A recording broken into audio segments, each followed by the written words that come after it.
Fucking what?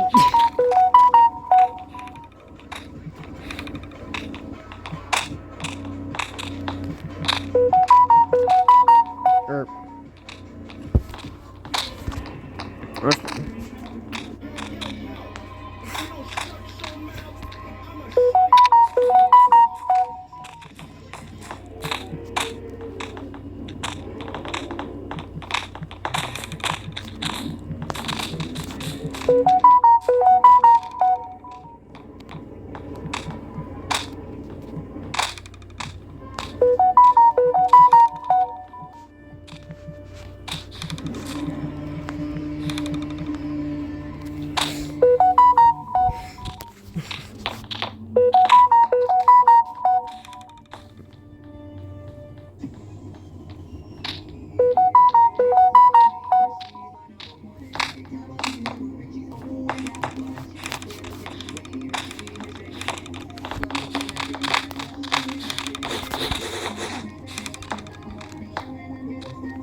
How the f-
Creature, your free trial existence has expired.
It's a hobby. No, a hobby would be something like playing basketball or learning how to paint. Not this. If being a pro isn't a hobby, then what is it? A mental illness.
Broke ass nigga.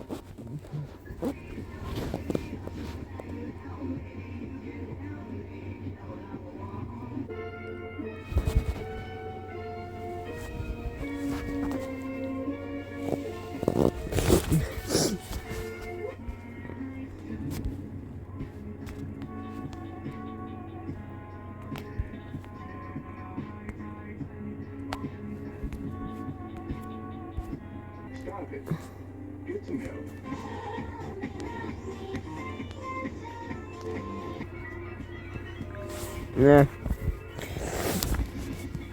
What the fuck happened to the background, bro?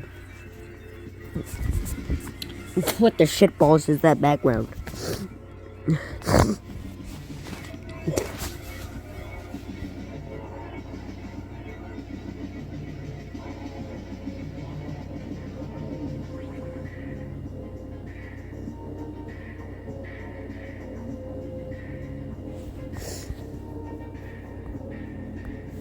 Shouldn't take this long joining a fucking server.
Motherfucker, quit following me.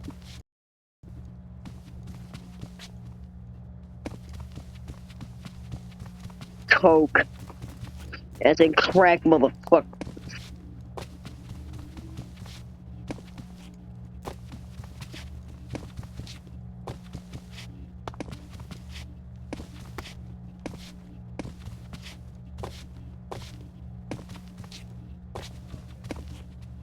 Incoming.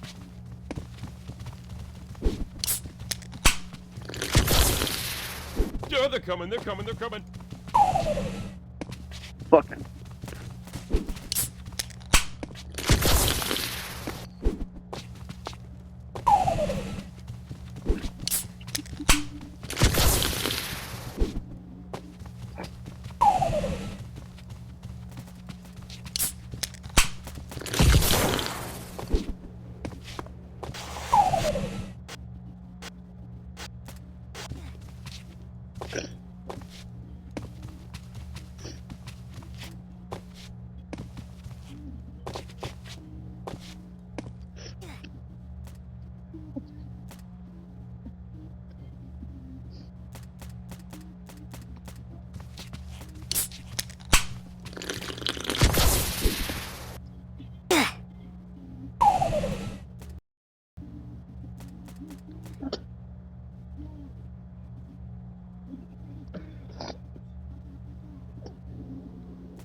Fuck. No shit.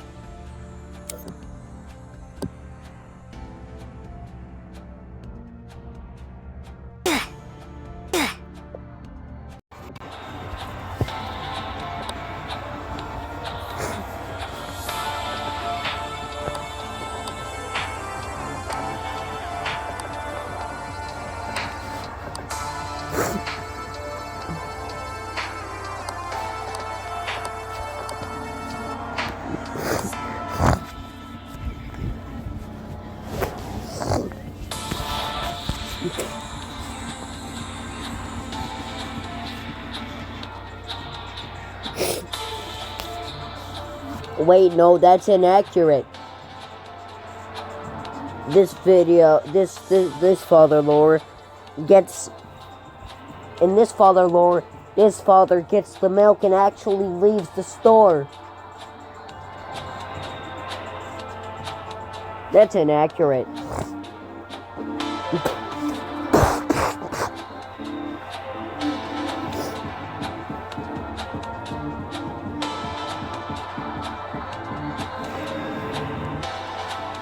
You've been panned.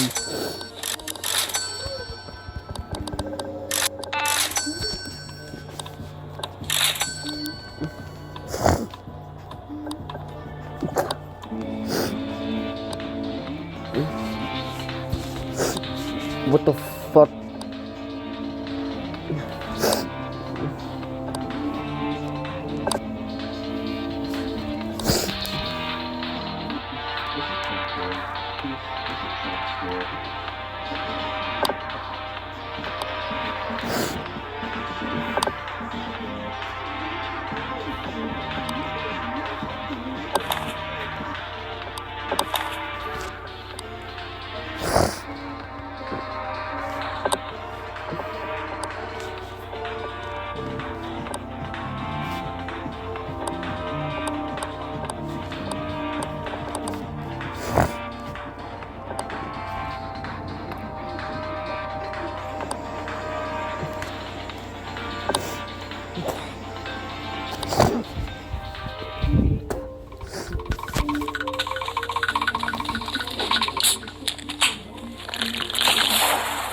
Bro, if we just spawned, that's a...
Damn it!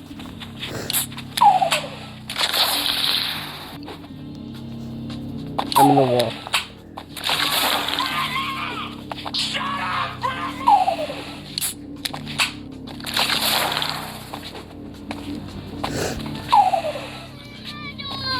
What the fuck's going on?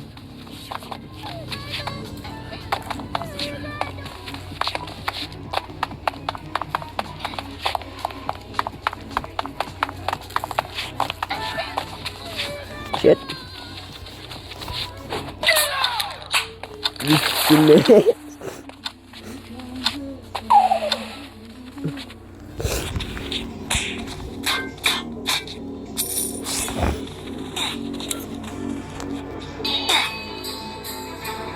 My eyes don't exist.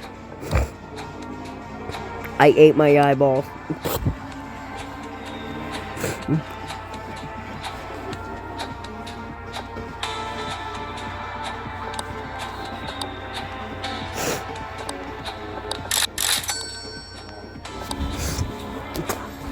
I should only need like 2 per, about like, yeah, 2 per, max per game.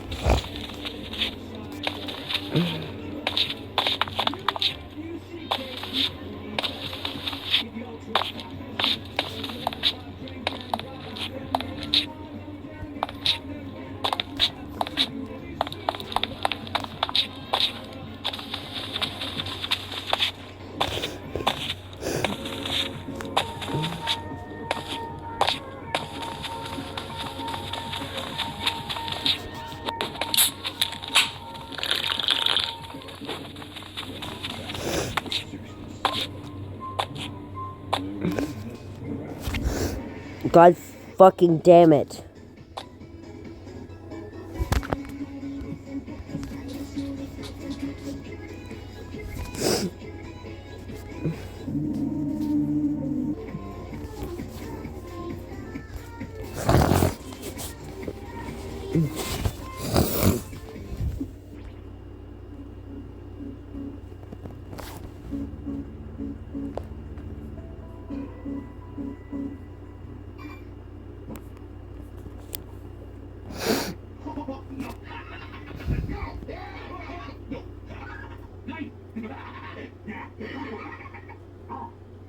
No. No.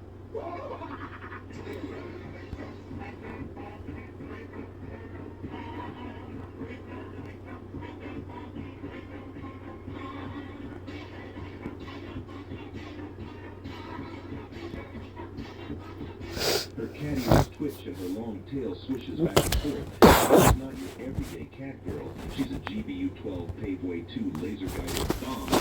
Yeah!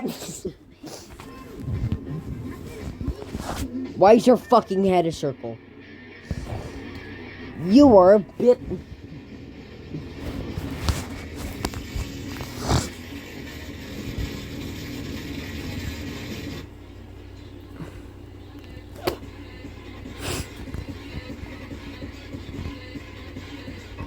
Server.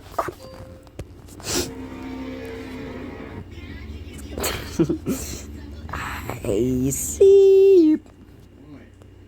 Just why? My fucking day is ruined now. Shut the fuck.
Excuse me, the store is now closed.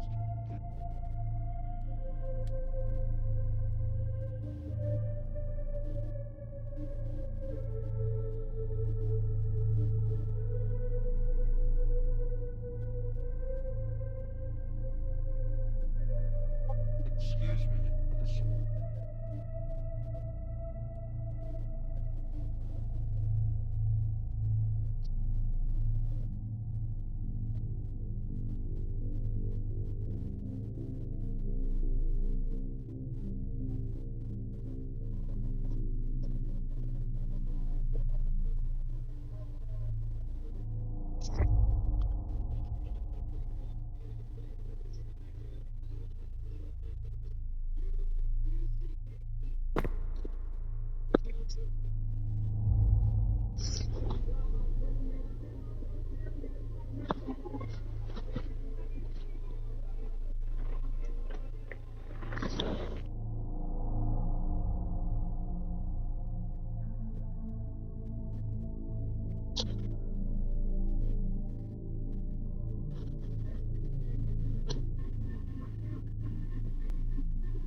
Animal control? Really? You guys weren't available? Oh, it's so much.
Yo.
Alright, fucking.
Don't mind if I do. Fucking just.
Went full retard.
Yippee.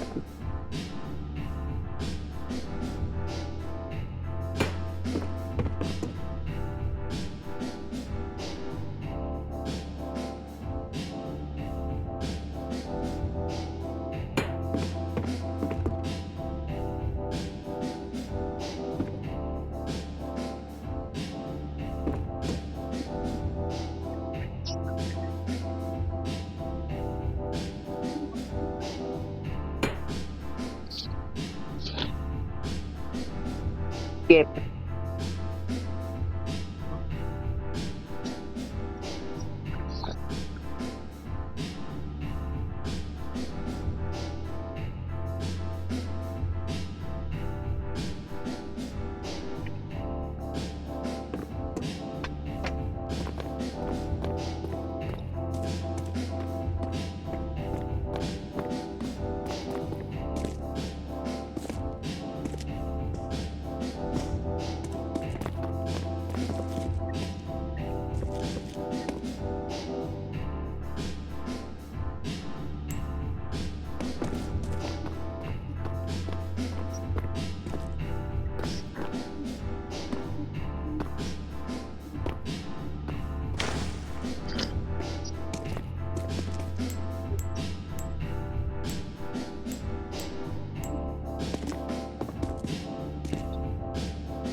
Excuse me.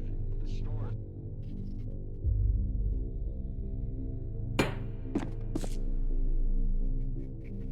Excuse me. The store is now closed. Please exit the building. Excuse me. The store is now closed. Please exit the building.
Motherfucker, I can't hear shit.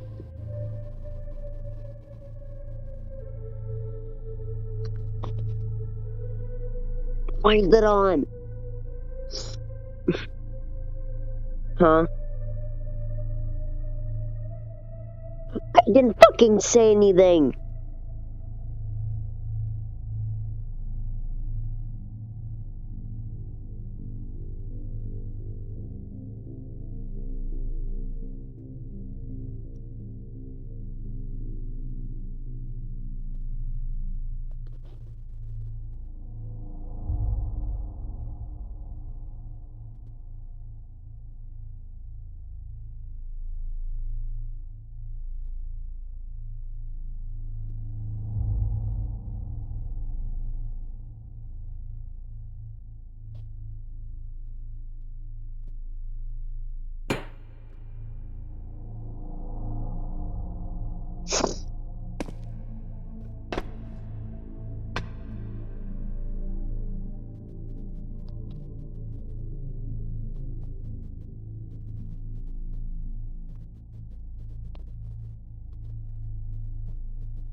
Some arsehole.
yourself.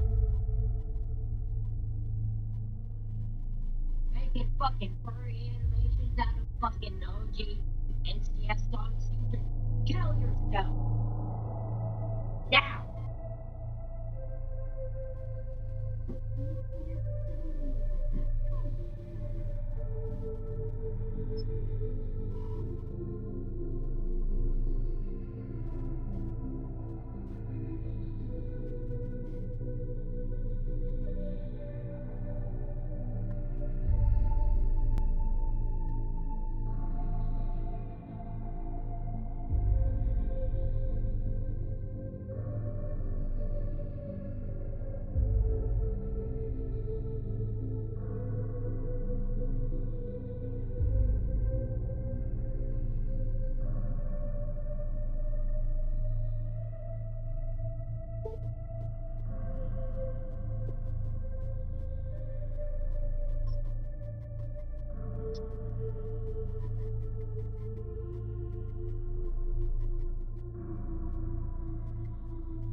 You all four of you are gay.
Kill yourself.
Yeah.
It is just a real thing. One thing that looks so weird thing.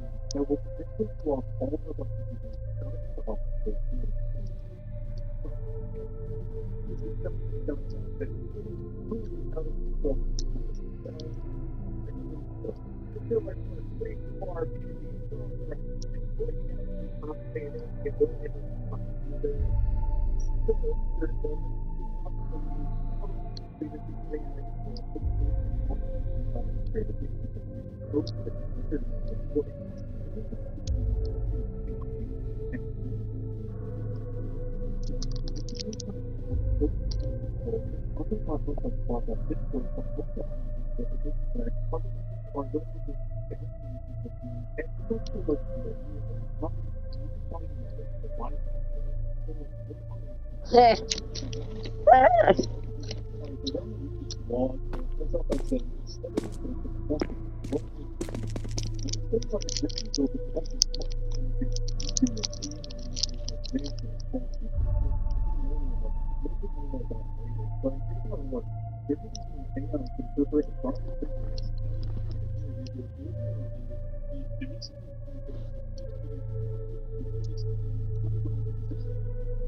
Wait, what the fuck on?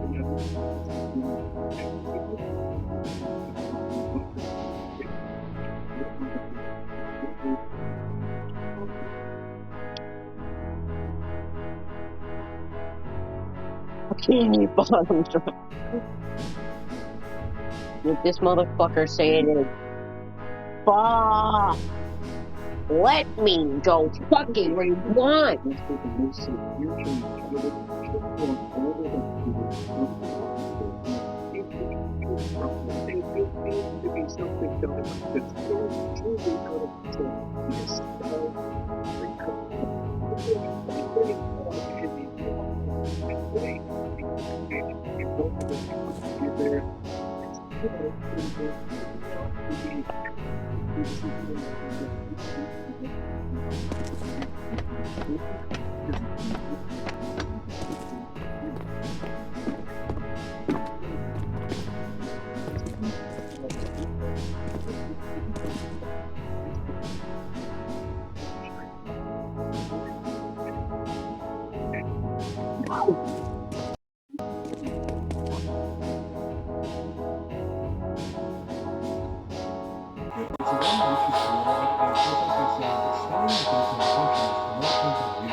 Categories of videos they have watched, like, Fuck you! whatever, and the longevity of your account. Now, if you're actually caught as an under 18 YouTube user, here's what's going to happen to you.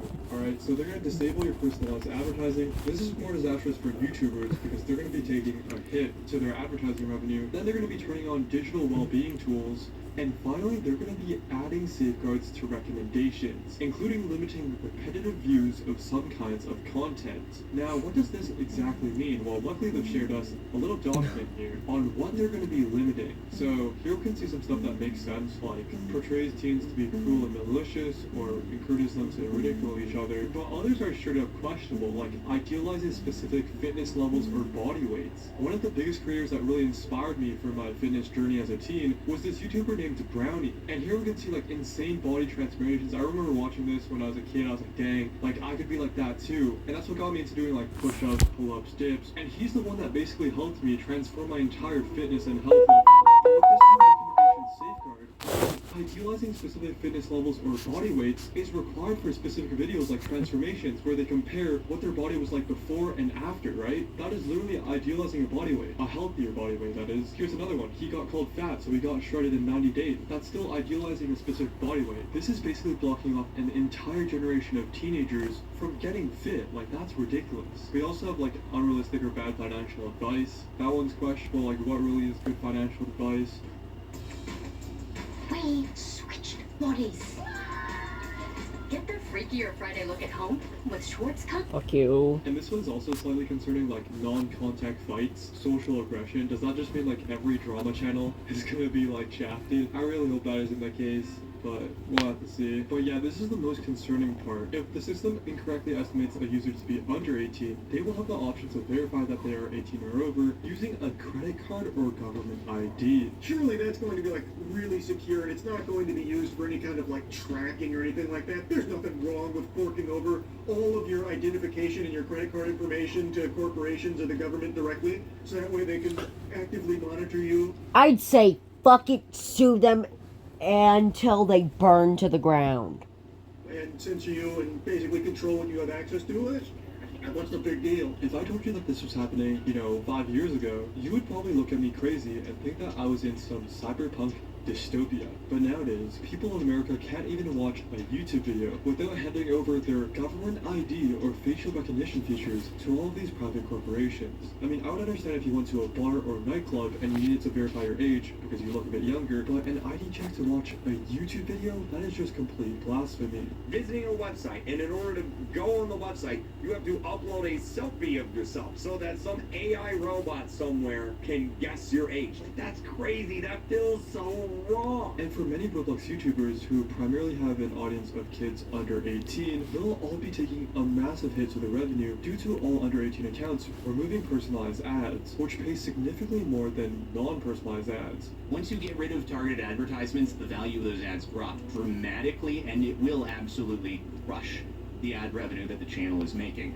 Channels will be hurt, and maybe that is, the more minor of the concern for the general populace here, but obviously as someone who makes YouTube videos, it's a big concern for me personally. This cut in income will drastically reduce the sustainability and financial security of being a Roblox YouTuber, or any gaming YouTuber for that matter, because the audience for gaming YouTube usually is kids under 18. And this move by YouTube can kill off many Roblox YouTubers that were previously able to survive financially in this economy on their YouTube earnings through ads, but now starting August 13th, won't be able to afford to do that anymore. And this also applies to YouTubers who hire editors, thumbnail designers, or other workers to do work for their channel. Okay, Example, YouTube, you should just die already, bro. You're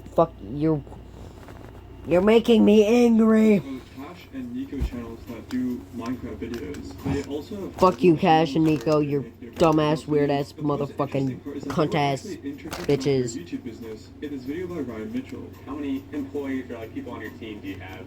Right now, like 65, 70? Oh, that's more than I would have guessed. This massive YouTube change would not only kill off most of their audience, who are younger than 17, but also negatively impact the people they employ that work for these YouTube channels for a living. As I've said before, YouTube is a symbiotic relationship. Creators, either by themselves or with these teams, create this kind of content for YouTube, and YouTube pays them back with a cut of their ads. If creators can't afford to upload this content anymore because of this cut to revenue, then YouTube won't have any content, essentially destroying the relationship and also the entire platform in general. general, which will kill off a ton of gaming creators, including Roblox YouTubers. I know a bunch of creators that were hit from YouTube, made for kids staying back in like 2019, 2020. They went from earning a livable wage with employees, script writers, editors, thumbnail artists, etc., to basically nothing. And as we've discussed previously, David Baszucki, the CEO of Roblox, was actually caught supporting this movement by supporting the COPPA 2.0 bill, which prevents users under 17 from being shown these personalized ads. This is extremely hypocritical, as Roblox is literally a platform that would have nothing without its users and creators, kind of like YouTube, yet they were actively targeting the YouTube creators that gave them the exposure and popularity that they have now. And we haven't even talked about the most concerning part of the situation, the serious cybersecurity risks of uploading your personal ID to these websites. Here we have Nextbit, a technology website, and they're saying YouTube's new AI feature is stupid and potentially dangerous. No shit, it is unclear. With one singular fucking hack of their website, people's fucking IDs, everything, leaked. What AI deems to be childlike behavior on YouTube. Does watching an animated series qualify you as a child in the eyes of YouTube? How about misspelling something during a search? Which is true, I was literally searching up Cocomelon for a previous video, and I don't know, maybe YouTube thinks I'm a little kid now. Or what about parents who have little Oh shit, oh no. kids that go on their accounts and they watch some Ryan Toys reviews and all of a sudden the parent has to verify their ID. So why is this dangerous? Well, sharing your personal ID with private corporations online is a risky move, one that can have long-term consequences. Unlike government institutions, private companies aren't bound by the same strict data protection standards. Once your ID is in their hands, it can be stored indefinitely, shared or sold off to third parties, or exposed in a data breach. Even companies with good intentions... Yeah, like, that's what I mean, not a fucking leak, but a fucking data breach. And linked identity documents are a goldmine for criminals looking to commit fraud, open accounts in your name, or steal your identity entirely. In short, handing over your ID online is like giving strangers the keys to your life. Many companies combine ID data with other personal information they've collected, like your browsing habits, location, and purchase history, to build detailed profiles that can follow you from platform to platform. And soon, instead of your username and IP, that info may be attached to your government ID, which is absolutely crazy and also very lucrative for these companies. If they're able to do this, they can bundle all this information about you, attach it to your government ID or your real name, and then sell it off to third parties for advertising purposes or marketing purposes.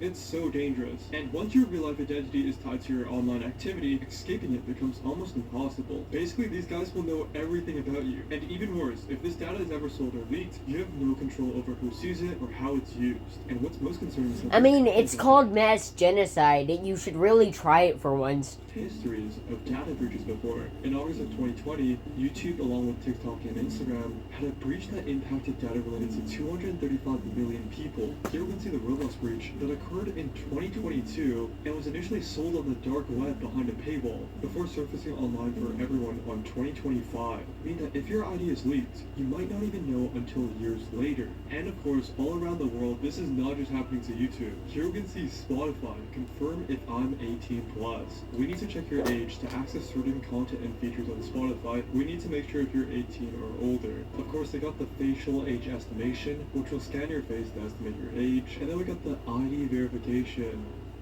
This is Jordan, and this year, his half birthday was the... Find out. Which you can use if your age check was inaccurate. And again, if you can't do all this for them, then you cannot use Spotify, and your account will be deactivated and eventually deleted. Yeah. Bomb Spotify headquarters. Nah.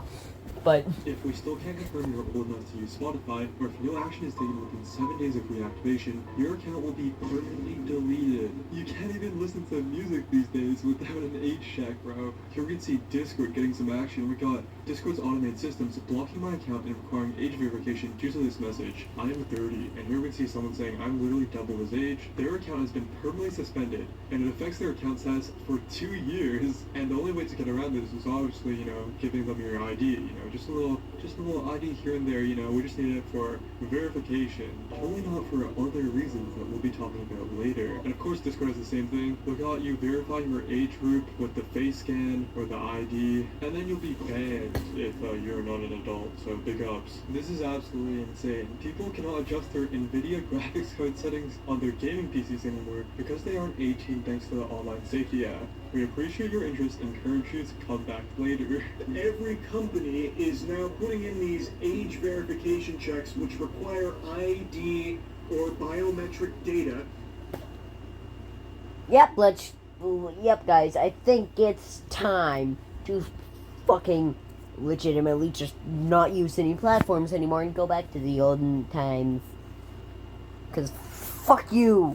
Just fuck them. Which, as we're seeing unfold in real time rapidly, leads to just basically control and mass surveillance. That's the entire underlying motive behind all of it. It's not about protecting kids. It's not about making sure kids aren't getting access to like dangerous social media, content or anything like that. It is all about getting more of your information so they can monitor you more effectively. And the worst part is that all of your data is probably being fed to an AI to train their AI models against your will. Another creator named Phoenix SC also made a video on this YouTube issue, and the comments are saying, say it with me, it was never about the kids. And I 100% agree with this. Even if they played off like this is, Everybody fucking said it was never about the kids in that one fucking comment. line, I think there's a bigger...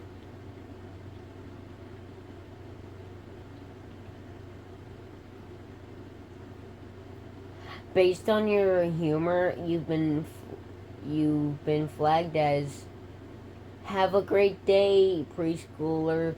Hug your mom, YouTube team.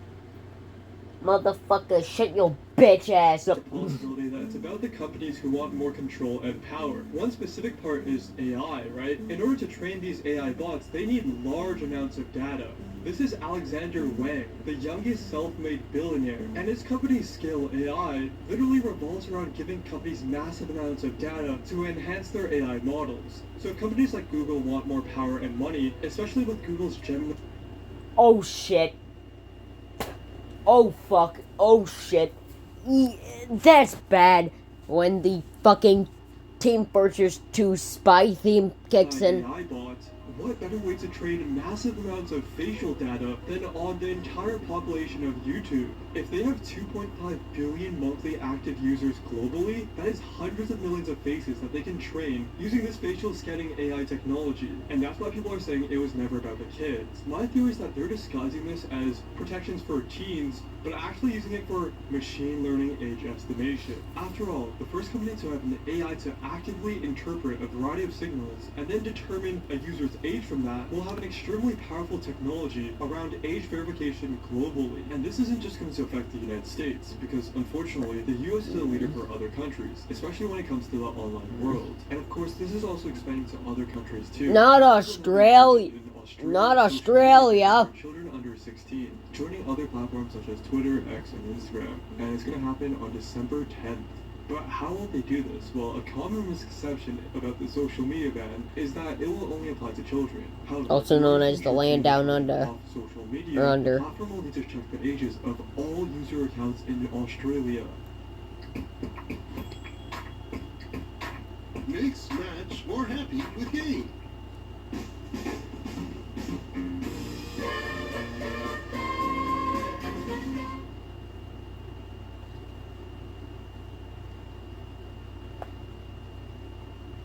This means every single Australian citizen will be allowing banks and mobile providers to confirm if the user is over 18, asking site users to upload a photo that is then matched with their photo ID, or using facial age estimation technology.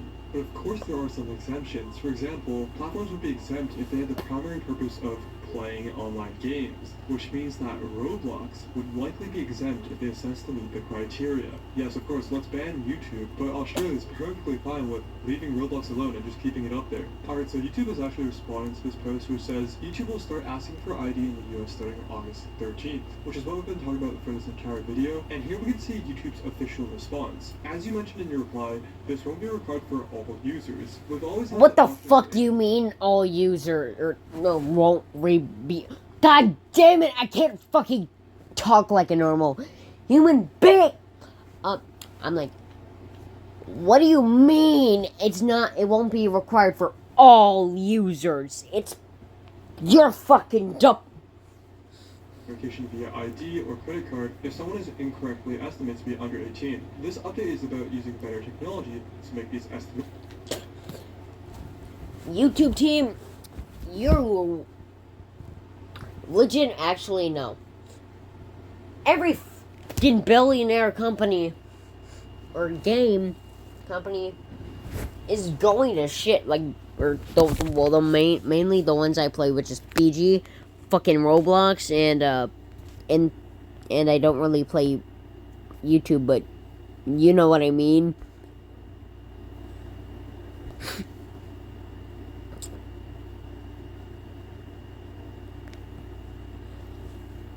Oh, the fuck! Except this is completely wrong. They've never had this before. Right now, if I'm on a brand new account, I haven't watched anything, and I search up Roblox, I can watch literally any video I want without any restriction. But if I watch too many of these, Roblox videos, and then YouTube thinks I'm under 18, I might have to start submitting my own ID. And this applies to creators too. If the user is a creator, would we still need to do this since you technically have our IDs? This is because to be a YouTube creator, you have to submit all your, information and stuff to Google. But they say, hi there, you'll be notified if you've been impacted, meaning that their AI age estimation thing is going to start scanning creators as well. And then if, your videos make you seem like you're under 18, you'll have to say, that is absolutely wild. And the reaction has been interesting. Now I'm good, I'll bypass it, thanks. Needing ID to watch YouTube is ridiculous, and with how many data breaches happen nowadays, sensitive info like that is just up for grabs. We estimate. How the fuck will they do that? What? Watching a video doesn't mean you are 12, dumbass. That, lol. At Team YouTube, I don't feel comfortable giving my ID info to anything that is not a government entity. We've always been instructed against handing out personal info to strangers. How does one reconcile this contradiction in ethics? We are witnessing the end of being anonymous on the internet. Yep. It's gone so bad in the UK that people are even generating mock IDs of their local MPs to protest the Online Safety Act. People have also been pointing out the hypocrisy about the state of the current YouTube platform. If YouTube can use AI to determine by age, surely it can use AI to determine that these are bots. And here we can see all the comment bots on YouTube that flood every single comment section. Here we can also see YouTube keeping up channels like 13 awesome smash your pass for steak and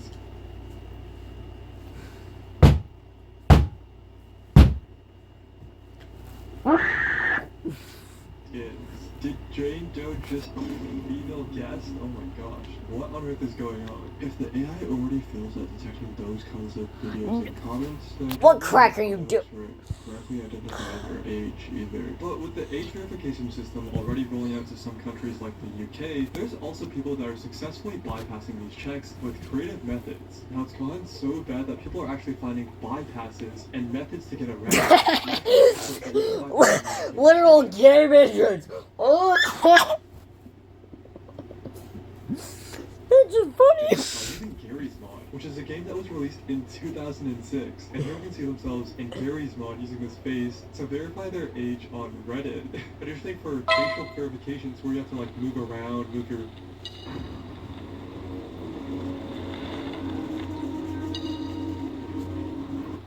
God fucking damn it.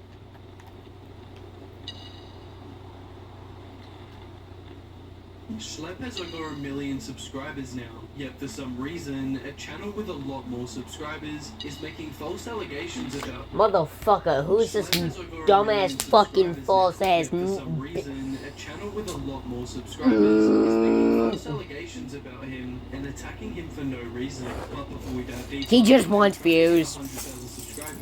That cunt is... That dude's just a fucking money-hungry motherfucking cunt. Yeah. Literally trying to ruin his life. But now this Roblox YouTuber Paley. It's fucking Paley. The Romanian Roblox queen. I know you live in Romania. Based on that information, there's only a matter of locations in Romania that you live. Sometime you will be found. Your actions will be held accountable. Trying to go after Schlepp. Now, if you don't already know, Paley is basically another Lisa Gaming troll, except I will give her credit that she is much better than Lisa Gaming. However, she still does the same type of stuff. I am sorry. Just get off this.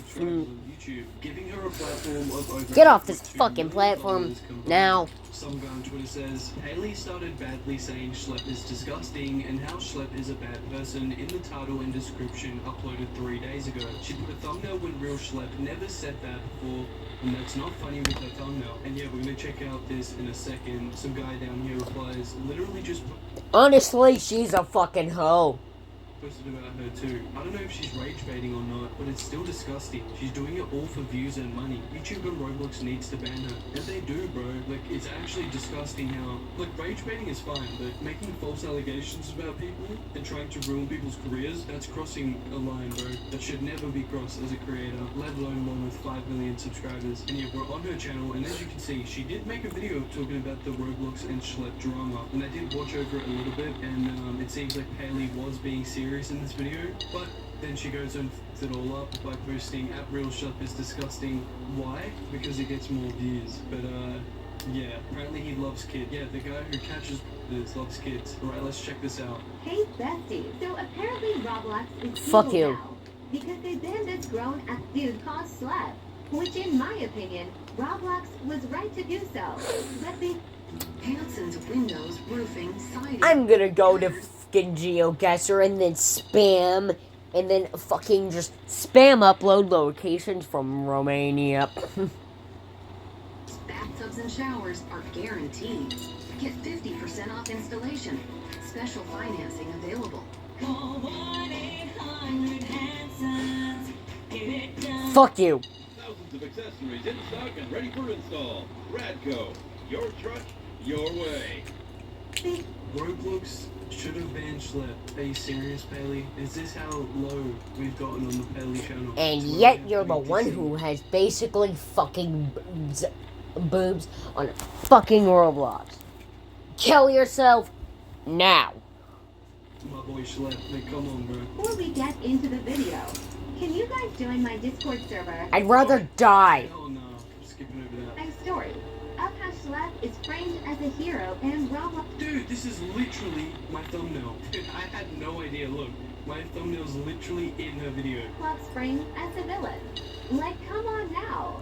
Schlepp was acting like a 10-year-old to bait those people and somehow get them off Roblox so he could talk more stuff with them. And yeah, but they weren't real minors. You gotta...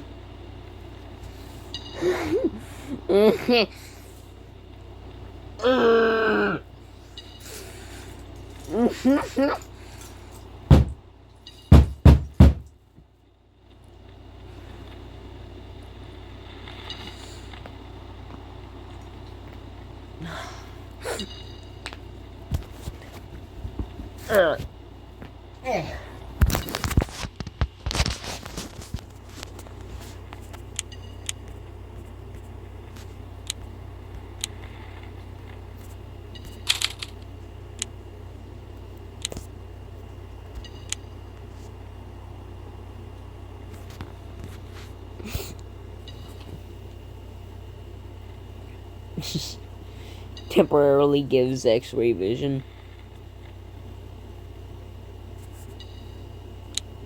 Motherfucker, how do you expect anybody to have that much?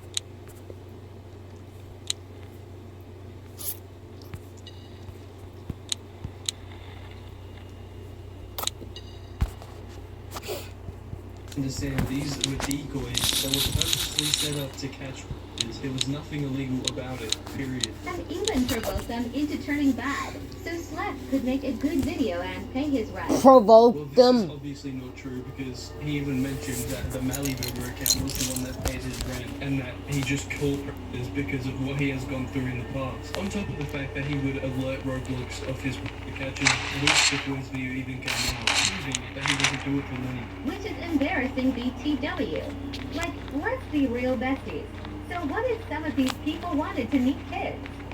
It's not their fault. It's the kids' parents' fault. What do you expect when you... Okay, Bailey, I understand your channel is rage bait, but blaming kids for getting booked on Roblox is kind of insane. You leave your 9-year-old kid with an iPad all night. You wake up with your kid being missing.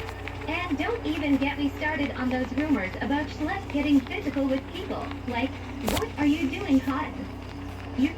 Schlep getting physical with people. Have you seen Schlep? This guy wouldn't even hurt a fly, and yet Bailey is over here acting like he just jumped some predator with 6 dudes. Even though, you know, I'm not condoning it, but I mean, I wouldn't be complaining about it. Anyway, the only thing embarrassing about this, Bailey, is you making this video. You're not law enforcement. You're not saving anyone. You're just a wannabe police officer slamming some socially awkward dude in a Walmart parking lot for a selfie. Brother, he literally got 6 of them arrested. These guys were willing to do abnormal shit to these innocent children. Like, you cannot be defending this, Bailey. Come on. And I love that Roblox banned him. Roblox Slave. They actually protect their players the right way. No, the fuck they don't. You dumb motherfucking hoe. I just got stuck in the fucking Dip. They would rather ban Schlep off the platform if it means saving a couple predators accounts on the platform. Stalking people, baiting them, and even asking them to go off Roblox to chat more. Which, by the way, is against Roblox DLS. So... Oh, yeah, because that is the holy grail of commandments right there. The Roblox Terms of Service. The rule book that we should all be living by.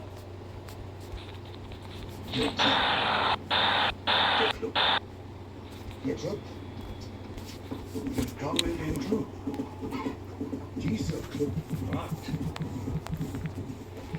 It's Taza, common clue. Jetzt liegt ihr Clubs in Rosetta Stone's language learning tools may just be too immersive. We can stop HIV, Iowa. Getting tested for HIV and knowing your status is key. The CDC recommends everyone get tested for HIV at least once in their lifetime, or more often. Visit stophiviowa.org. By day to day. Roblox is on the right. They're just following rules and laws. We can't all be wannabe officers catching pedos in the Walmart parking lot. Yeah, but I don't think Roblox is doing a good job at keeping these pedos off the streets, you know what I mean? So, you know, it is up to Gideon and Schlep to do it. And act like we saved the day. Just relax, nobody cares. It's the parents' fault. And honestly, the way he baits people is way more sus than anything they were doing. The only thing sus, Bailey, is you, and the amount of sound effects that you put in your videos. Acting like a literal child, moving chats off Roblox just to catch them later. Hun, that's not saving the kids. That's trapping. Okay, now she's saying it's entrapment. Yeah, well, this is obvious rage bait, but I still think this is way too far for rage bait. Like, come on, Bailey, you have 5 million subscribers. Anything to get views are views. This video diagnosed me with depression on how bad it was. Even my dog hated me after showing me this video. Stop describing yourself, legit. Schlep is disgusting. Let's talk about that avatar though. Not legit though, because what is this avatar, Bailey? Who told you this was a good idea? Oh look, I click back on the video and I get an ad straight away. Nice one, Bailey. Okay, so the first thing I want to look at is actually something that Bailey does a lot in her content, and that is religion baiting. Now, if you don't know what that is, let me do a quick explanation for you. It's basically when a person will make a video, and at the start of the video will say something like, subscribe if you like Jesus, or skip this video if you love devil. Basically trying to manipulate the young audience and trying to guilt trip them in order to gain more subscribers and likes. It's honestly very cheap and very to do, especially in the Roblox community. And we have seen this time and time Content. with multiple different shorts channels, but by far, How the fuck is the dude doing it if you threw the ball? could even get Paley permanently banned from YouTube forever. Creekcraft would speak on this during a stream where he was reacting to Paley and would show everyone at home that what Paley is doing is against the YouTube terms of service. Alright, let's see, chat. Let's see. Is it against the YouTube TOS? Let's find out. Alright, here we go. Searching it up. Community guidelines on harassment and bullying. Misleading or manipulative content. That might be it. Oh, yeah, look, right here. If the video's content has little to do with the prompt and is just a ploy to boost engagement, it could be flagged as misleading. YouTube's terms of service prohibits causing or encouraging inaccurate measurements of genuine user engagement, like incentivizing likes or subscriptions through manipulative tactics. So yeah, I guess it is. And yeah guys, this could actually get Paley completely banned off the platform if YouTube noticed. This wasn't the only thing we found out from this Creekcraft stream, as he would even leak that Paley is actually a guy and not a girl, and that she has been lying this entire time. So I'm just gonna say this right off the bat. Paley is actually a dude. I don't know if that's public info or not, but Paley's actually a guy. It's not even a girl. It's literally a dude pretending to be a girl. I'm dead serious. I know this for a fact, okay? I would show a picture of them, but I don't want to get involved, you know what I mean? It is a dude pretending to be a girl. Campaigns shouldn't take 2 weeks of back and forth content reviews. Here's how our team keeps things moving, stays in sync, and launches without all the usual friction. We start With the next clip we will be looking at, where Paley would be caught in 4K saying the hard R N-word. Another streamer that Paley is known for attacking is a YouTuber named Stave. However, after getting into drama with him, he would expose something inside of his ass and Paley's past that would prove that she was a racist. Dumbass.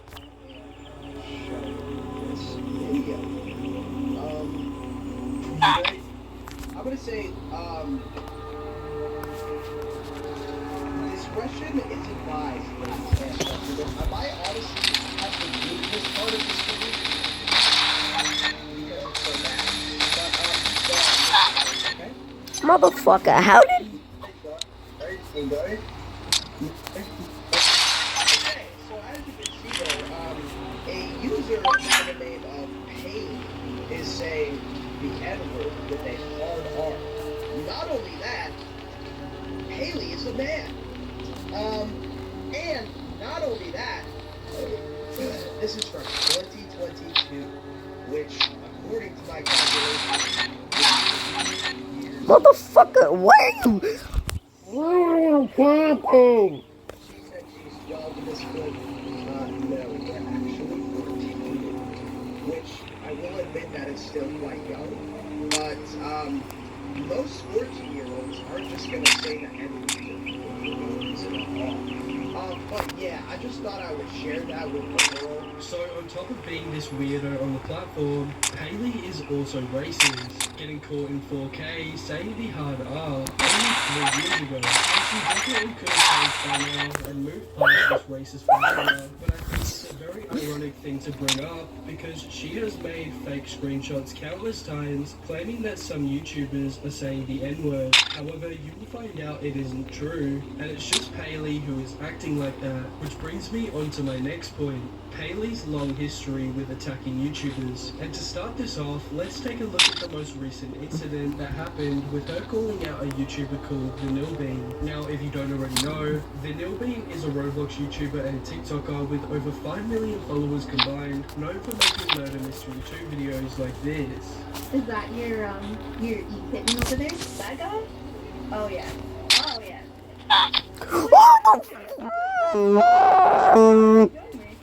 No, baby wants to do. I'm not even gonna talk to this guy. I don't know him. Guys, Louisic knows that guy. I don't know that guy. And gaming a pretty dedicated and loyal audience. And her beef with Paley would all start when Paley would release a video titled "At Vanilla Bean is Not Nice." The thumbnail is pretty much Paley's avatar crying, while Vanilla Bean says, "I'm better than you." And when clicking on the video, it would pretty much just play a video of Paley crying, with some sad music in the background. The first screenshot that Paley would show in order to expose Vanilla Bean was this fake Discord message that read, "You're so mad lol, broke." The second screenshot that Paley would show is this, allegedly from the same text thread. It would read, "Oop, your mum is broke, I ain't giving you money lol." However, she would show no proof that proves this account was owned by Vanilla Bean and that the messages actually came from her. Another message she would show was the heaviest of claims and would claim that Vanilla Bean was racist. So yeah guys, if you take a look at this screenshot, we can see it's from the alleged account saying, "N-word what? I'm blind. Oh my god." However, just like the other screenshots, Paley would refuse to show any proof that this was actually Vanilla Bean's account. But this wasn't the only time that Paley had spread false allegations about your favorite YouTubers, as she would even do this with Creekcraft. George and Junior are fed up. They weren't planning on having to replace their brakes today, but they went to Auto. They were friendly auto owner. What the f***?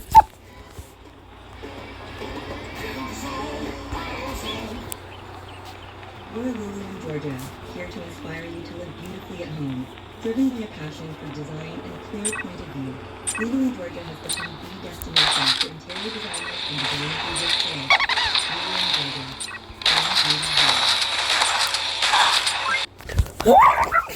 Roblox's most wholesome YouTubers out there. It would all start on April 20th of 2025 when Paley would upload a YouTube video titled "Roblox YouTubers I Hate," and in the thumbnail it would include Creekcraft. I can't show any of her content or else I might get a full strike, but yeah, the video just pretty much shows a list of each YouTuber that Paley hated, and when it came to talking about Creekcraft, she would completely disrespect him, calling him annoying and cringe, and trying to shit on him for his eye condition that he has to wear a wig to cover, which is just on a whole other level of wrong. If you don't already know, Creek was born with an eye condition that makes one of his eyes basically blind from birth, and like I said in my last video, I couldn't imagine how difficult it would have been growing up and having to deal with that. And for Paley to be ignorant and completely ignore this just so she can call Creek cringe or whatever is genuinely so wrong. Paley has made many comments against Creek in the past, but yeah, I think you guys get the point. However, recently, she has also been going full force against Steak,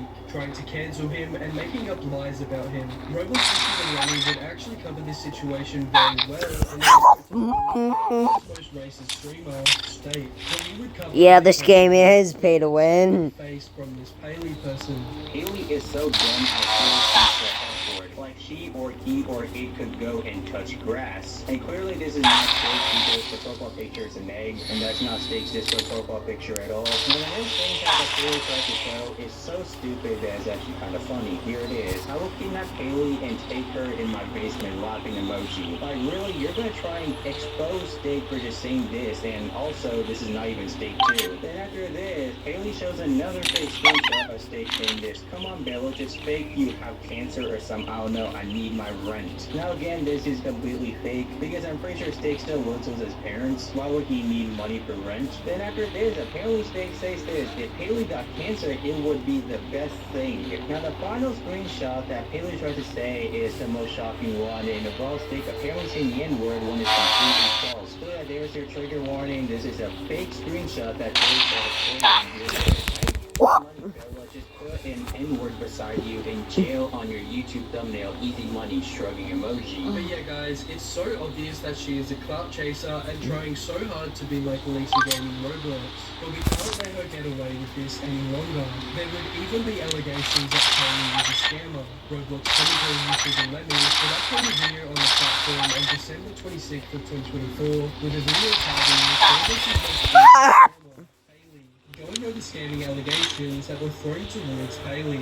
Because this Roblox YouTuber in question is using religion and God to get subscribers and likes and views, and also this person has been accused of burning down somebody's house in real life, and oh my god, it gets even worse after that. And I'm gonna say, if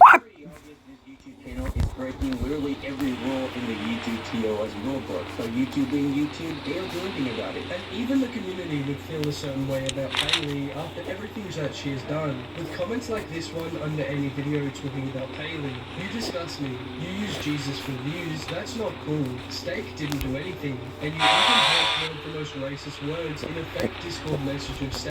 Seriously, that's too far. Crick is honestly correct. You are a bad person. And plus, Steak probably looks better than you ever could. Vanilla Bean didn't do anything. You can dislike her content, but absolutely do not accuse her of such things. Plus, you are broke. Those are fake pictures. And plus, Crick Dance is actually so goofy, how can anyone not like him? I think Paley just needs to grow up. Rage bait or not, this content is cringe, especially if you have to go as low as to attack Schlep when he is already dealing with enough from Roblox. But let me know what you think down below in the comments. As always, if you're new to the channel and you enjoy content like this, please make sure to subscribe with notifications on. To every 200,000 subscribers, join the Discord for daily updates, and if you want to Fuck you! click the video on screen now.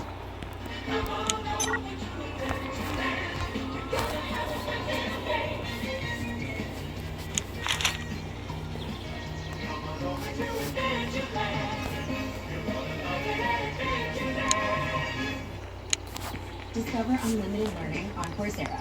Explore professional lessons designed by Meta for you. Gain the real skills top employers are looking for. Start learning on Coursera today.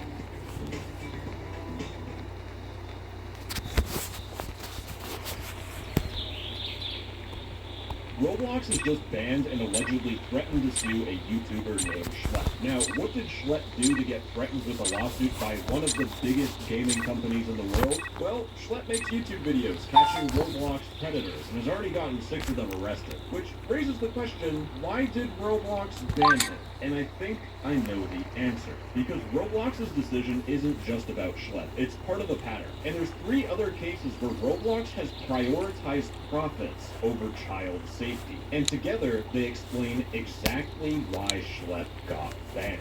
At first, we need to understand what Roblox said to Schlep, because I think it's not entirely accurate, and it's them kind of bending their rules to make it work in their favor. Because Schlep released a tweet where he showed the full-on cease and desist from Roblox.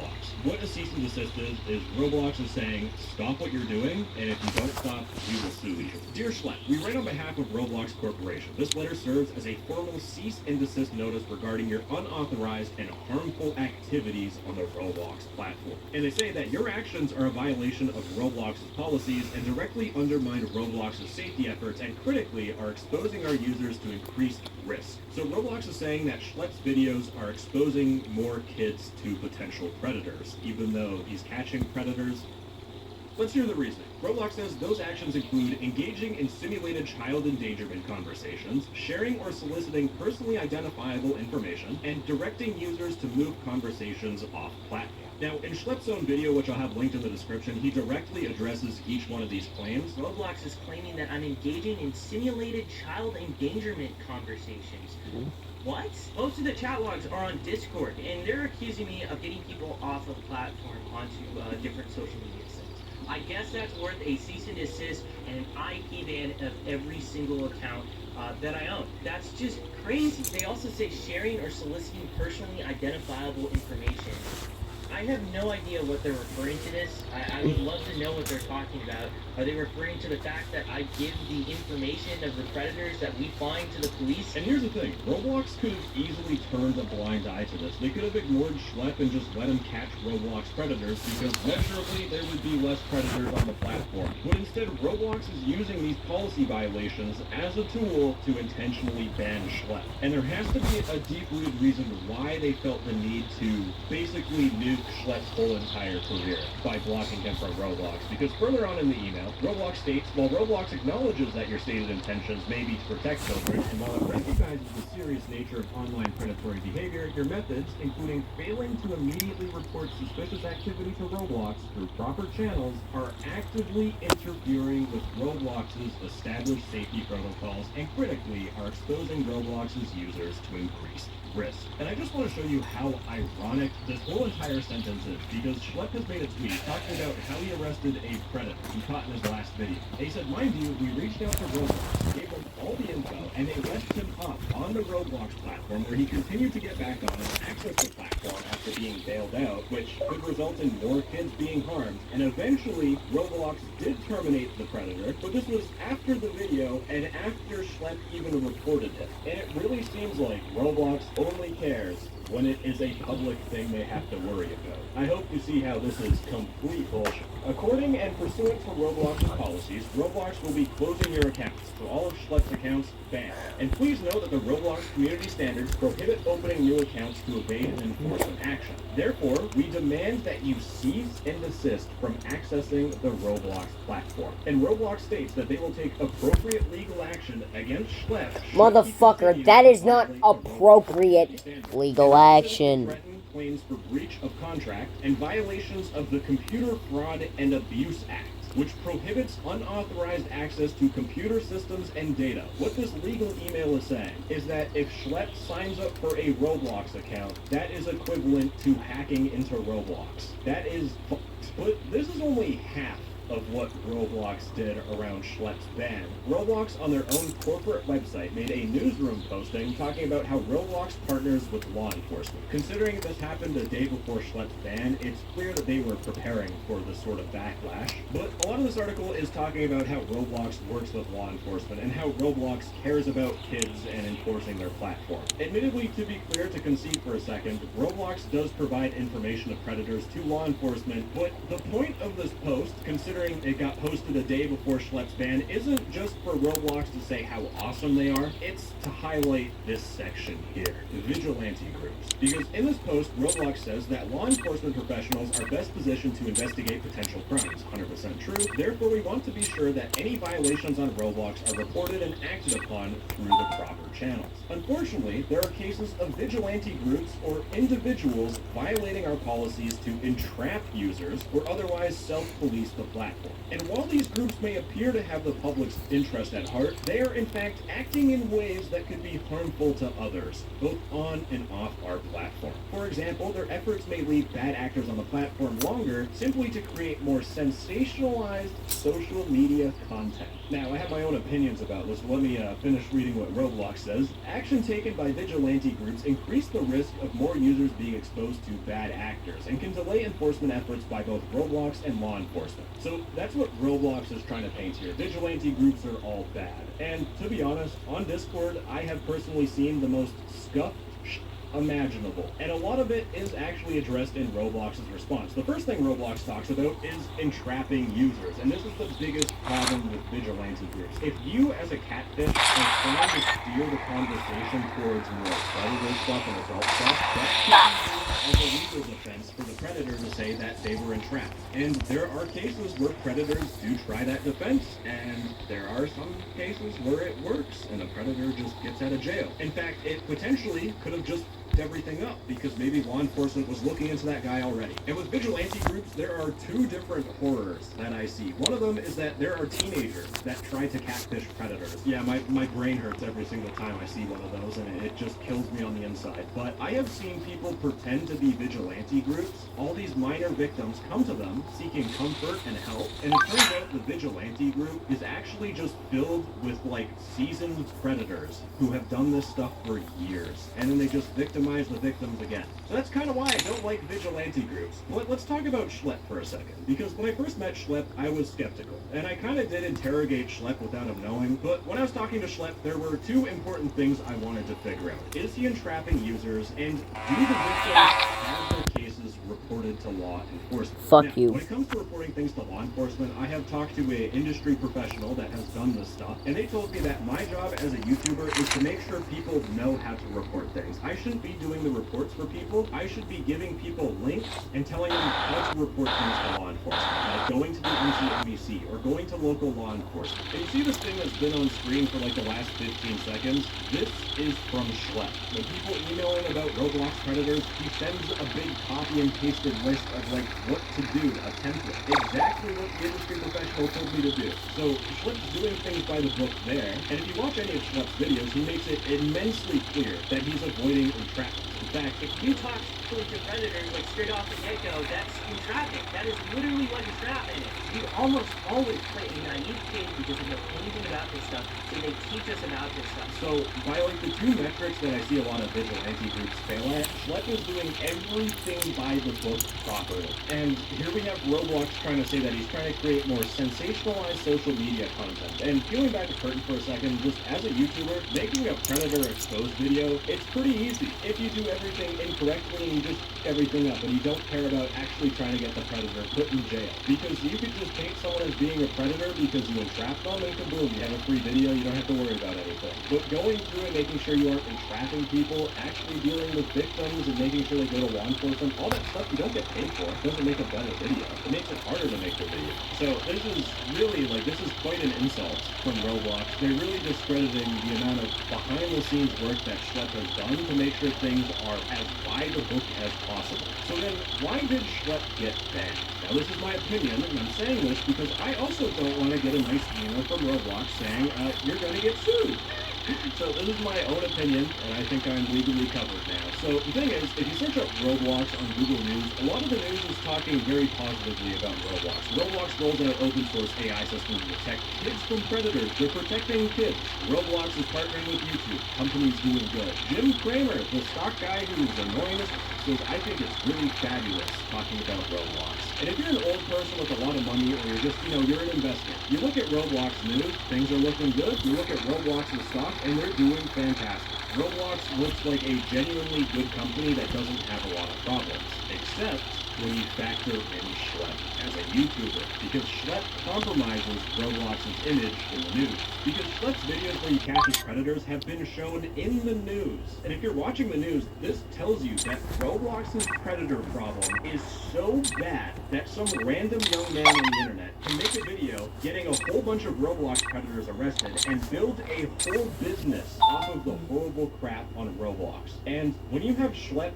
pumping out a video almost every single month, there's a chance that Roblox is going to be put in the news because a YouTuber, not a professional, just some YouTuber guy, found a predator on Roblox and got him arrested. And when more and more people figure out that Roblox has a predator problem, the stock price is going to plummet. And what I think is going on with Schlepp's ban is that I really think Roblox is cease and desisting him and banning all of his accounts to shut him up. So there's no more news articles about Roblox predators being arrested by a YouTuber. Roblox is allegedly threatening to sue a 22-year-old so that their stock does better. It is that evil. Now, if Roblox is going to silence people that expose the reality and the underbelly of Roblox, then I want to do my part. I want to show you 3 different Roblox updates that Roblox wants you and their investors to believe is a good thing, increasing that shareholder value. And then I'm going to show you the reality of the update and how Roblox is prioritizing profits over child safety. And the first and honestly the easiest example to comprehend is Roblox's Sentinel AI moderation release. Because what Roblox did is they open sourced their Sentinel AI. Now, anyone that doesn't know any better, that doesn't play Roblox or doesn't experience the horrors of Roblox, this looks great. You have Roblox rolling out a system open source for everyone to protect kids. And with that, shareholder value goes up, people are happy, Roblox makes more money. And the reality that Roblox doesn't want people to know is that you can go on Roblox and you can find profiles like this. We have Cubs. This is like furry stuff. It's just underage furries. This account is still up, by the way. You look at their previous usernames, it's the same username as in the screenshot. This account did not get banned for having that username. Oh, don't worry. You can see all the worse. We have this account here called iBabies. They did get banned, thankfully, but let's talk about accounts that I found on Roblox. Now, I found this profile here, Roblox _user_ a whole bunch of numbers. Now, the reason why their username is like this is because Roblox changed their username. Like, they got punished, and they were forced to change their username. And what their username was before was freeusefem_15. Roblox is like, no. Instead of banning this username and the account with this username, instead we're just gonna force them to change it. And I'm really glad Roblox did, because I was confused what the 15 meant in this person's name until I went into their bio and it says 15. Then it has a whole bunch of random words here, and I thought this was English, but it turns out this is something called a Caesar cipher. And a Caesar cipher is basically you just get like A and you turn it into a B. You shift it by one letter. And people will use Caesar ciphers to put the most heinous on their Roblox profile. Because when I put it in translator, and I basically have to brute force it a little bit, but it's not too hard to figure out, we have this. Their bio says, female sub, ask for blue, which is referring to their Discord account, because Discord is a blue icon. And then it says, hi. I'm not reading this. Most of it's going to be censored. This is straight up something I'd see in 50 Shades of Grey, maybe at like the final chapter, the climax of the book. And this is on a Roblox profile that can easily be translated. But you know what? Maybe Roblox trust and safety employees that are moderating this have no frontal lobe. They are just mentally inept. And don't worry, because we have this account here called Selling for Maps. Now, if you don't know what Maps is, it's minor attracted persons. This is kind of a dog whistle that predators use to talk about liking kids. And their bio this is Morse code, and if you paste it, it says, hello, I'm an obedient year-old girl. I'm selling pics for Robux, and I mainly use Discord. 100 Robux per pic. I also do roleplay. Love older men. We have a person on Roblox, a kids platform, soliciting their account to sell photos of themselves that they're saying they're underage on Roblox. And AI can't figure this out. Hold on, you know what? I could probably put this into ChatGPT, and it would figure out what it's saying. You're writing a message in Morse code. Here's the translation. And here's the thing. These accounts, these It said the whole fucking thing. have existed. No, that's not okay.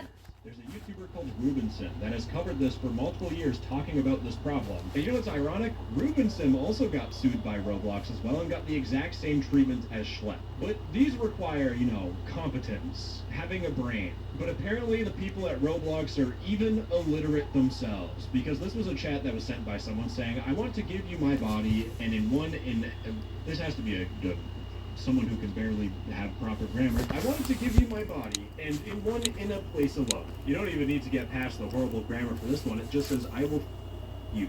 Imagine your young family member opening up Roblox to play some games, and they see this, and then you have to explain to them what that message was. In fact, Roblox's AI system is so good at preventing kids from being exposed to bad stuff. This person here sent the message, want to do the full word of CP and then the N-word. Revolutionary AI. Now, this is one of the more harmful things that I've seen, but there will be Roblox accounts that will spam chats and a whole bunch of games saying, join/blank. Now, this is an invite to a Discord server, and they're telling you to join for cam girls or cam shows. There will be Discord servers that host, like, stages where people will go up on stage, they'll turn on their webcam, and they will do adult stuff on the webcam. And the worst part is that in many cases that have been reported to me, the people on those webcams are not above 18. So we have people soliciting cam shows in a kid's game. That is the reality of Roblox. And even more public problems is something that Schlepp showed in his own video, where this person is sitting at a urinal because there are games called public bathroom simulators where you role play in a bathroom and you're talking to a woman in a bathroom. You can use your brain and put the puzzle pieces together. But their message says 36 male for younger with cam, PMH, and or under, only boy or girl. Driving in a car right after. I'm driving in right after a beer. Hey, that When literally, this is the reality. bump looks like a deer. Do you want? The second thing that Roblox has done to try to increase their stock price while hiding the blunt reality of things involves Roblox's UGC emotes. Now, Roblox has a system where you can make your own hats and different cosmetics, and you can sell it on Roblox's market, which you get a cut of the money, and it kind of makes this own microeconomy inside of Roblox, and that's good for the stock price. And what Roblox has done on August 7th is that they made a new feature where any Roblox creator can make and sell custom emotes. It's literally just like Fortnite emotes. Shareholder value go up. And in reality, this is, if not one of the dumbest things Roblox has added. So there's this emote here, which I'm gonna be completely honest with you, even if you've been thrown down the stairs head first 6 times as a child, you would understand what this is going to be used for. And these emotes can be used anywhere on Roblox. Like, before this feature came out, weird animations would have to be built into the game. So you'd have to go to, like, Bathroom Simulator, the weird stuff.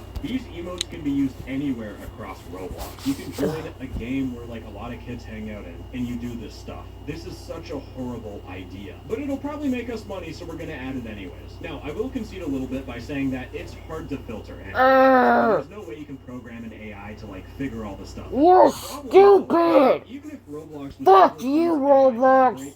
it still wouldn't matter. Because we have this exact same problem for stuff that is way easier to moderate. For example, I've been collecting a whole bunch of weird Roblox profiles. This person's built like a Pixar mom. Don't know why. This, I don't even want to explain this, bro. But then I saw this. This is a GIMP outfit. Like, you have a muzzle, you have a ball gag, you have a whip. It's my puppy. But then you see stuff like this. You have this person's shirt that says, I heart minors. Now, you see this little, like, rainbow flag? It's this flag. And this flag is, according to Wikipedia, the description is the no-map pride flag. Originally made by a Tumblr user, it is now adopted by some predators. The term MAP, which stands for minor attracted person, refers to any adult with an attraction to minors. It's a flag saying you like kids. We have this person here who has the MAP flag. You can see that there's a small person with heart emojis and a taller person. Pan up the camera a little bit. Their username is Disturbia_free CP. There's this shirt. Hopefully I don't need to explain it. And finally, there's this shirt here. Like, this is straight up. This should make every parent angry, just the fact that this can be put into a kid's game. But there are two types of people that are making shirts like this. A good chunk of them are actual predators that are doing something called EPI, early bird introduction. The whole point is that you make kids familiar with this sort of content. You make them comfortable so that it's easier for them to be a victim of predators. But also, a good chunk of this are also edgy teenagers that are trying to rage bait or cause a commotion or get infamy. The moderation on Roblox is so laughably bad that teenagers are just doing this for shits and giggles. That's how much of a joke Roblox moderation is, but it's worse than you think. Because I have insider knowledge, I have two pieces of insider knowledge that not a lot of people know about, and fair warning, once you learn about this stuff, you are going to be disgusted at this company. And I think everyone should know this, because this is the reality of what's happening on Roblox. I already am disgusted at them! Current AI moderation. But I had a chat with someone who's part of a big Roblox game. They didn't want to be directly mentioned because Roblox has been pretty litigious towards people, but Roblox's moderation system is so bad for avatars that show adult content that they have to make their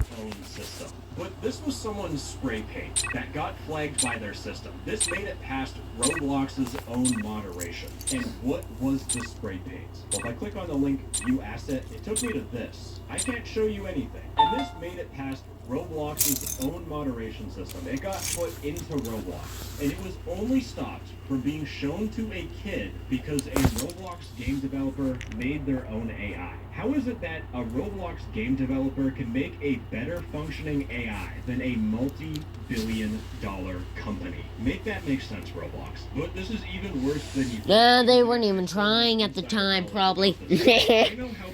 No, not the dude, not the dude, no, not that dude, not that dude. I'm talking about RB! Now, for legal sake, to protect my ass, RB, we have the meats. Bypasses, because Roblox has been informed about this stuff like more than 8 Happens when all alone. Compromised. Fuck you, bitch ass nip. And I want Roblox to do better. And for me to stop it, I feel like it's necessary to show you guys how people bypass AI moderation. But in Roblox, you can equip multiple layers of clothing. So for example, there's this guitar tee with black jacket. Then I can apply this Blockster kind of decal t-shirt. If I click on it, it adds this kind of blown up block thing, and just being able to layer clothes is really simple, but it allows you to do a lot. But here's an example. We have this person's shirt here, and if you add this t-shirt on top and you combine the two symbols, you get, we all know what it is. Nah! But this sort of practice Nah! clothing can be used in even more malicious ways. For example, let's say this photo of Skibidi Toilet is adult content. What people will do is they will use a mask or a mat that looks like this. And with that, what they do is they have their image of Skibidi Toilet, and they have it in this weird pattern. This is the base layer. Now, to Roblox's AI moderation, they have no idea what this is. Then what they'll do is they will upload another shirt on Roblox that looks like this. Then they layer it on top, and kaboom. You now have whatever image that you want. But this exact same technique has been used on Roblox. In fact, this example is based off something I saw months ago. But that's not even the bad one. This next bypass, this is the second bypass, and you genuinely will hate yourself. You will hate Roblox. Let's assume this is a bad image of adult content. In this case, it's porn. But Roblox's asset moderation for their shirts and user-generated content is so bad that all people have to do is they just have an image of adult content. You decrease the opacity to something really small. Now, Roblox's AI is going to look at this, and it's like, this will get uploaded to Roblox. And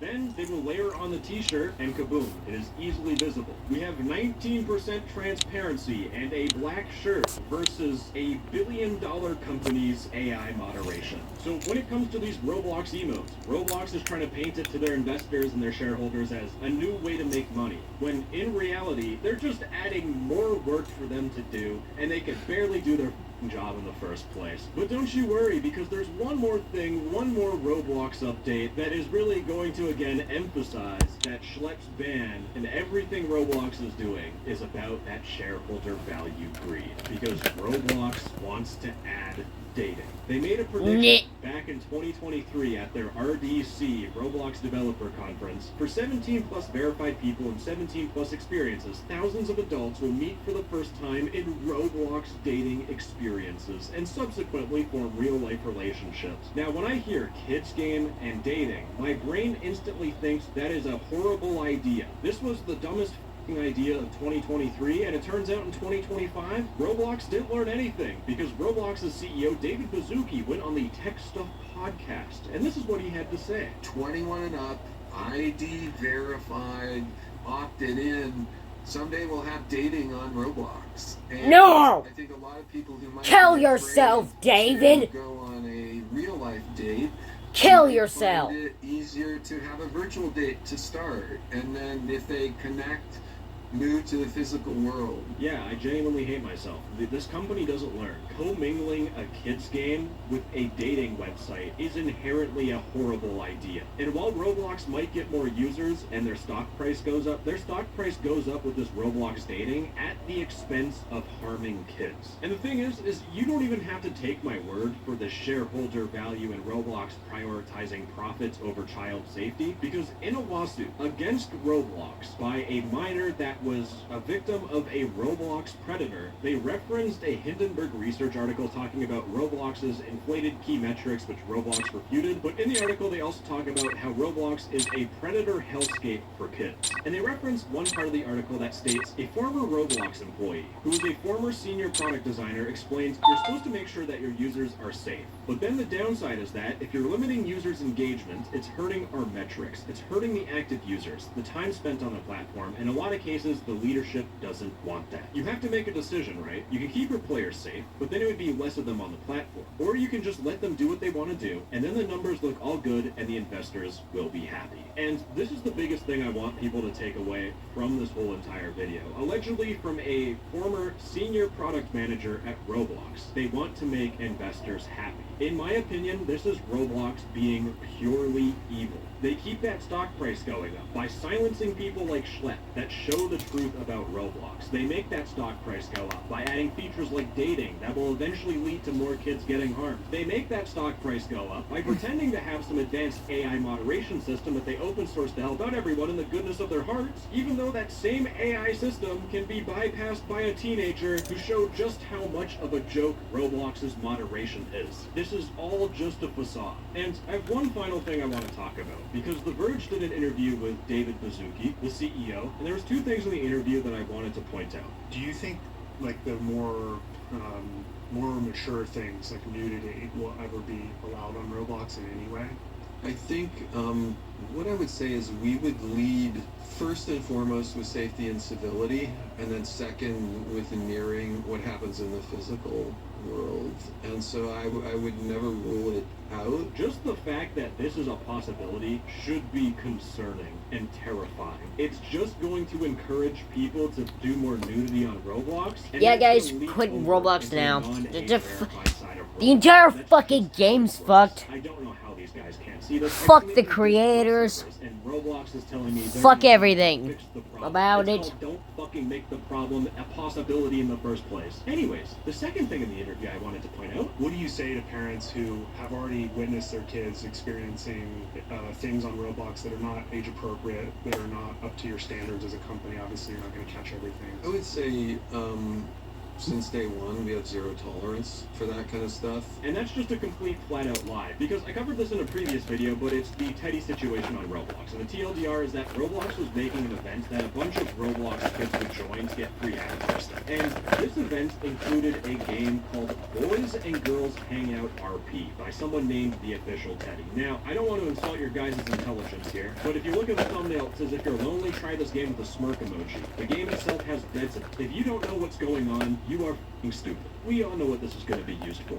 but not Roblox. In fact, this problem was so bad that every single content creator had to band together just to get a single person banned off Roblox to keep kids safe. We have zero tolerance for that kind of stuff. And this is coming from the same company that had the audacity to say that a YouTuber is failing to immediately report suspicious activity to Roblox, which is exposing Roblox users to increased risk. A month ago, we had to ban you're a Roblox fucking to ban dumbass. fucking Predator. Roblox That's how kill bad it is. your And motherfucking instead step. of making their platform any fucking better, they banned Schlep. Schlep's ban wasn't because Roblox is concerned about vigilante groups, or Schlep adding more risk to Roblox users. Schlep's ban was because he would put Roblox on the news in a bad light consistently, which again would make the stock price go down and make the investors mad. And thankfully this has backfired miserably, because if we look at Roblox's stock price right now, it's not doing too hot, and that's because Roblox has basically imploded in the last 5 days. It's been crazy going on Twitter and seeing this stuff, but the first Dumbass thing Roblox did is they put fuel on the fire. They motherfucker. doubled You down stupid on the removal motherfucker. of vigilantes from Roblox and made another post.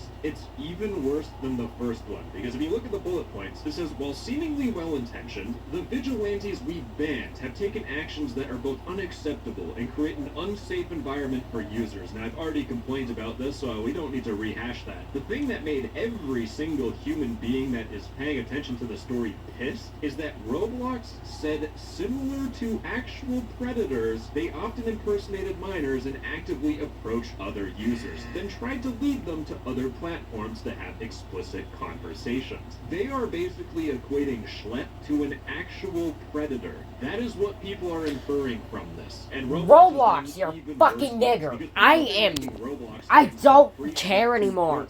And Roblox, I seriously was trying not to say it. You are.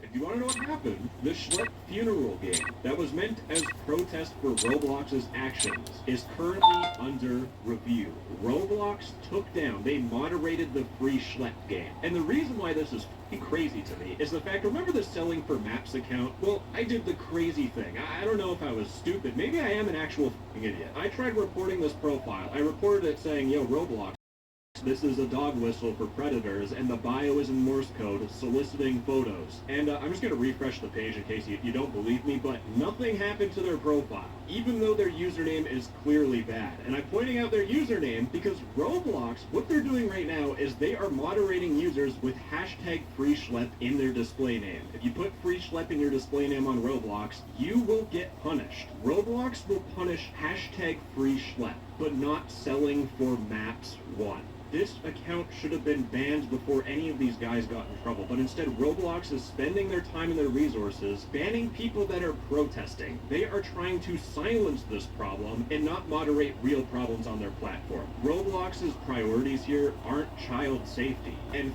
thankfully, because the internet is awesome. This is the one time everyone agrees on one thing. We made the problem worse, and this has backfired on Roblox. Because all these posts are getting viral, and now if you look up Roblox on Google News, Roblox accused of being a hunting ground for predators. I was you can also see there's news talking about the predator hunters that being hit with a cease and desist letter. The news is finally picking up, and that's why Roblox's stock is slowly trickle down. Remember, as the stock goes down, those some idiots at the top that only care about money will eventually do something to try and fix it. But that's where I need everyone's help. Because if Roblox is trying to silence us, then we need to be. In the description, I have a petition which is called Remove Dave Bazooki. Now, petitions really don't do anything, and Dave Bazooki is not going to get removed. I would never rule it out. But this petition will get the news' attention. 55,000 people saying to demote the CEO will get journalists to pay attention. In fact, it's already started with gamers talking about this petition. But again, I want to see this number be massive so that big news publications that the old people watch that invest in Roblox will see that no one likes Roblox. In fact, things are escalating a little bit now. If you're in the U.S., please listen up. This is very important. But one of the U.S. congressmen, Ro Khanna, is directly getting involved. Now, I'm a Canadian. U.S. politics are an absolute dumpster fire. But there is a petition that I'll have linked in the description. And if you need to be in the U.S., fill out this petition. Because once you get a problem into a politician's hands, it is a direct threat to Roblox as a company. Because they could put laws in place where Roblox has to do things, or just get them in the news. But again, things are getting even better. Okay, excuse me, why does the fast death look like that? Because now what's going on is that an attorney general of Louisiana is suing Roblox for being a breeding ground for predators. There's a lawsuit against Roblox. In fact, Ruben Sim and even BX are talking to their representatives trying to get more lawsuits to Roblox. So I urge you, if you're an American, talk to your local attorney general and try to get their attention to this problem. The more that people know about Roblox being horrible, the better. I don't know how long this video is going to be, but the one thing I want you to take away is that Roblox, in my opinion, is prioritizing profits over the safety of children. So if you have a kid in your life, your parents, or you have a sibling, or you have a cousin, anyone in your family that plays Roblox as a kid, it's clear Roblox compromise.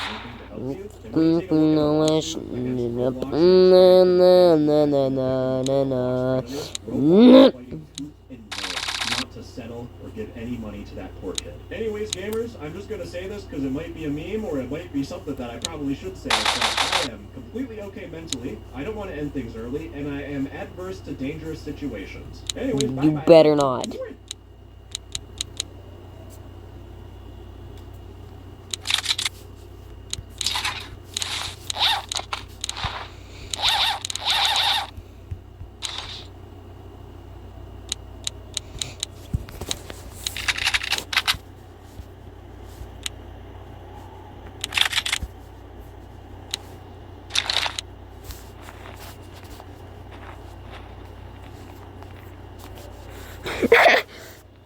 I'm so fucked up, bro. Let's imagine it's the dead of night, and you're on some remote island just minding your own business, when suddenly you hear something rustling through your camp, and you grab your flashlight expecting maybe a rat or a lost seabird. But what do you find defies your expectations, as instead you see a crab the size of a garbage can lid with claws that could snap your hand like a pretzel stick.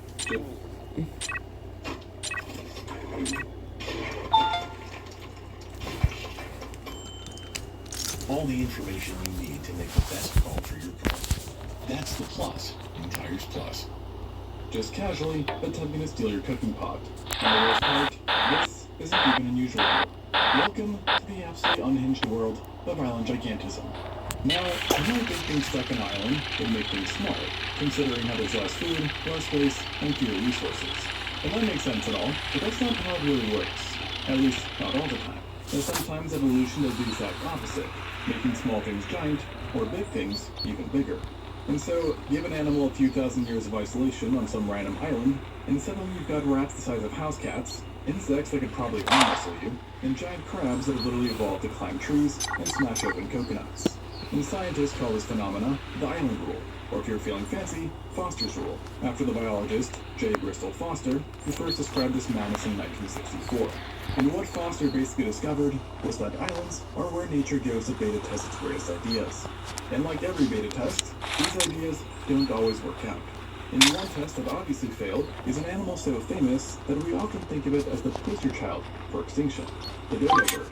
But what most people don't know is that the dodo, i.e. Rapus copilatus, is actually a poster child of island gigantism as well. You see, this wasn't some weird, unique bird lineage.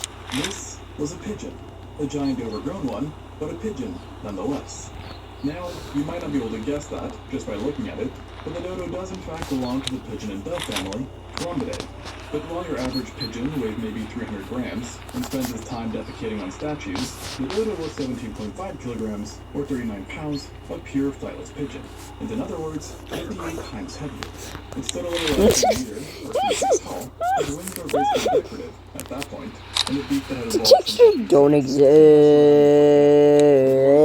Word for word, their war weapon was the mouth, with which they could bite people. So you might be thinking, why would a pigeon, a bird so impressive in flying and geonavigation that they've been used as a communication method for over 1,000 years, would just lose their ability to fly?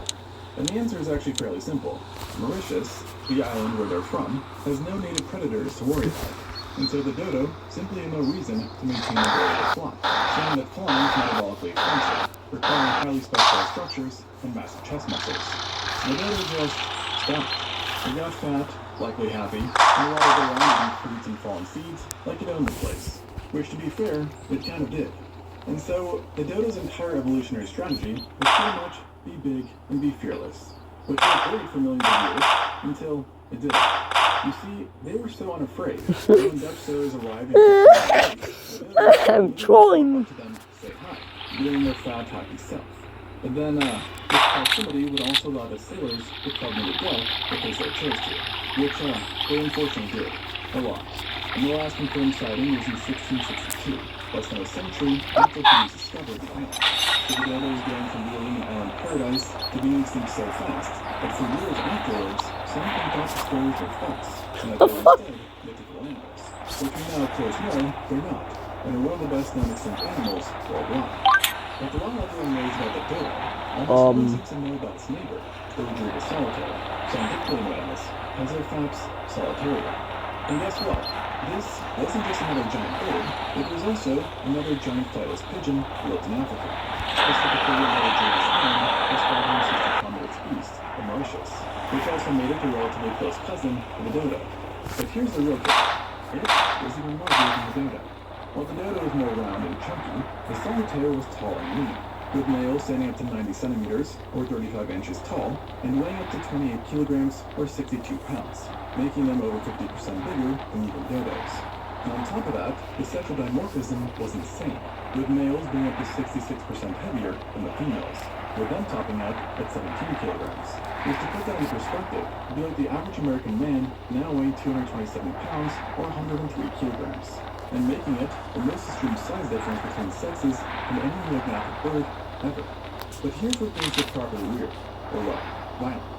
While their wings, just like the dodo, had become useless for flight, they had evolved to become useful for another purpose entirely, chiefly as weapons.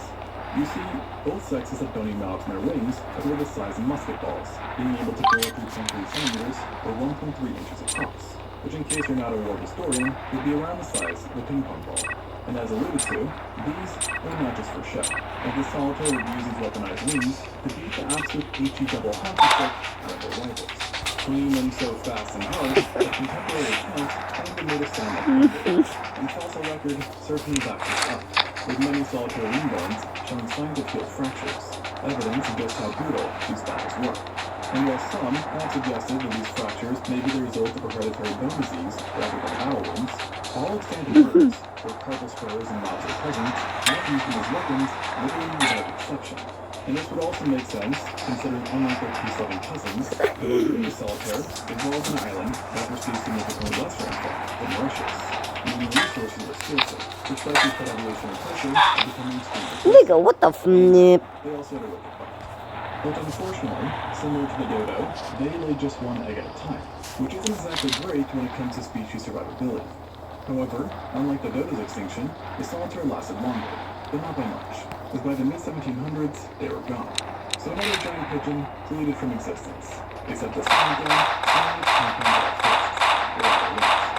Now at this point, you're probably thinking that everything that becomes giant and plain is a bird. And you wouldn't exactly be wrong there, as there are plenty of My gun's out of fucking ammo.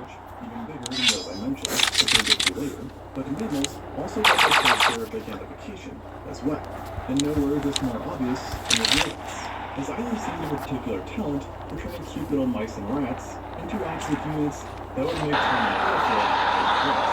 Tiny Island, example.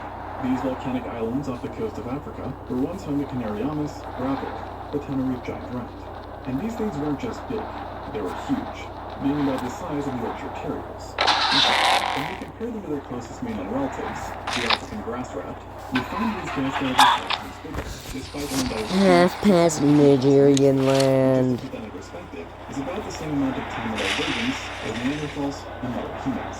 And while Neanderthals are certainly massive units, imagine if they were the 900 pounds or 400 kilogram type of absolute units.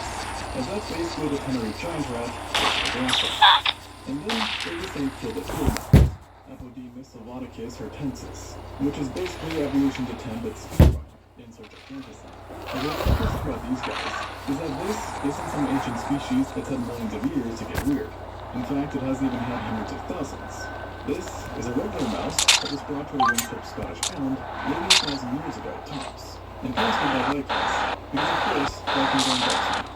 And in just a millennium, which in evolutionary terms is basically yesterday, these mice have grown significantly larger than their native relatives, all the while being on an island which is basically Scotland attempt at remaking Ireland. Just kidding. Being cold, wet, windy, and mostly grass. The paradise. No cats, no rats, no competition.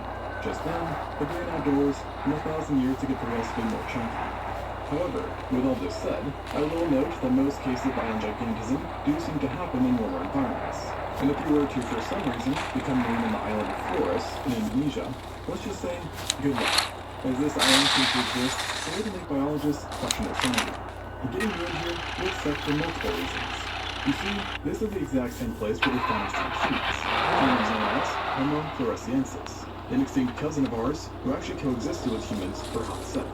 But these were no giants, instead being essentially dwarves who barely stood over a meter tall, or 3 foot 7 inches, experiencing something called island dwarfism, the second half of the island rule. And so if given a long enough time, perhaps your descendants would join them in short kingery, which didn't seem to fare well for our cousins. But even if you're only marooned for one generation, you're not out of the woods yet, as don't be mistaken thinking this dwarfism applies to the rest of the animals as well. As while humans went small, others went big, including, of course, in typical fashion, the rats. Here's one snack that always makes the pack. The new Go-Go Squeeze Active Fruit Blend Energy Release. It's small, compact, and doesn't need to be chilled, so it's great for long approaches. Made with real fruit, B vitamins, and no sugar added. Here's an easy way to find out all about how your home uses energy. My Home is a free online tool that details your home's energy use, gives you ways to save, compares it to other similar homes, and much more. Discover how My Home can work for you at alliantenergy.com/myhome.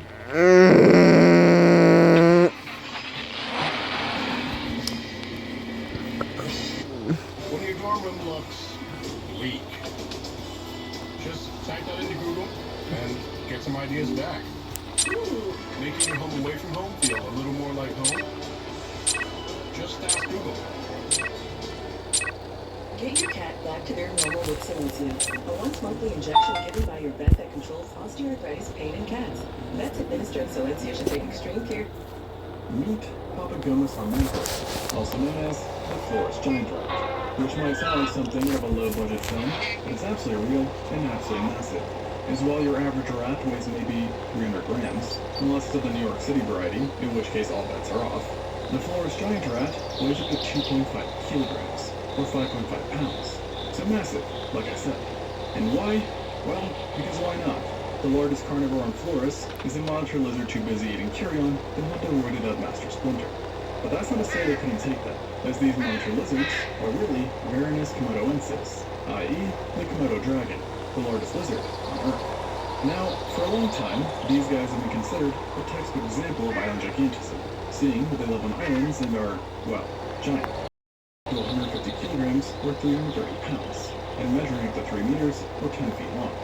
However, recent research has shown that these guys likely descended from an already giant monitor lizard that evolved in Australia, which in turn means their size is through something called phyletic gigantism, which is basically what a whole lineage just trends toward becoming absolute units, as opposed to purely the island making it big.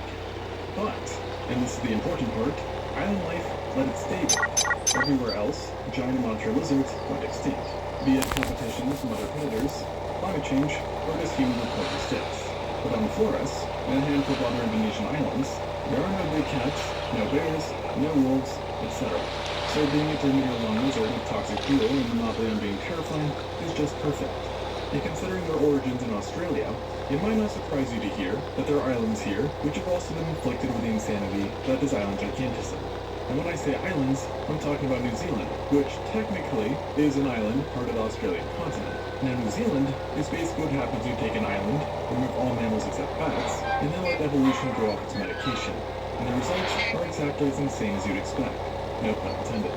Let's start with the living nightmare that is the giant weta, which are specifically species in the genus Dinocreta. These things are basically what happens when my childhood nightmares meets reality, i.e. giant crickets. And giant they are, with specimens being reported to weigh up to 70 grams. In other words, heavier than your average sparrow. By twice, that is. Now thankfully, they can't fly, and can barely jump, which is again because of how massive they are. So in other words, they're basically just large, scary potatoes with legs.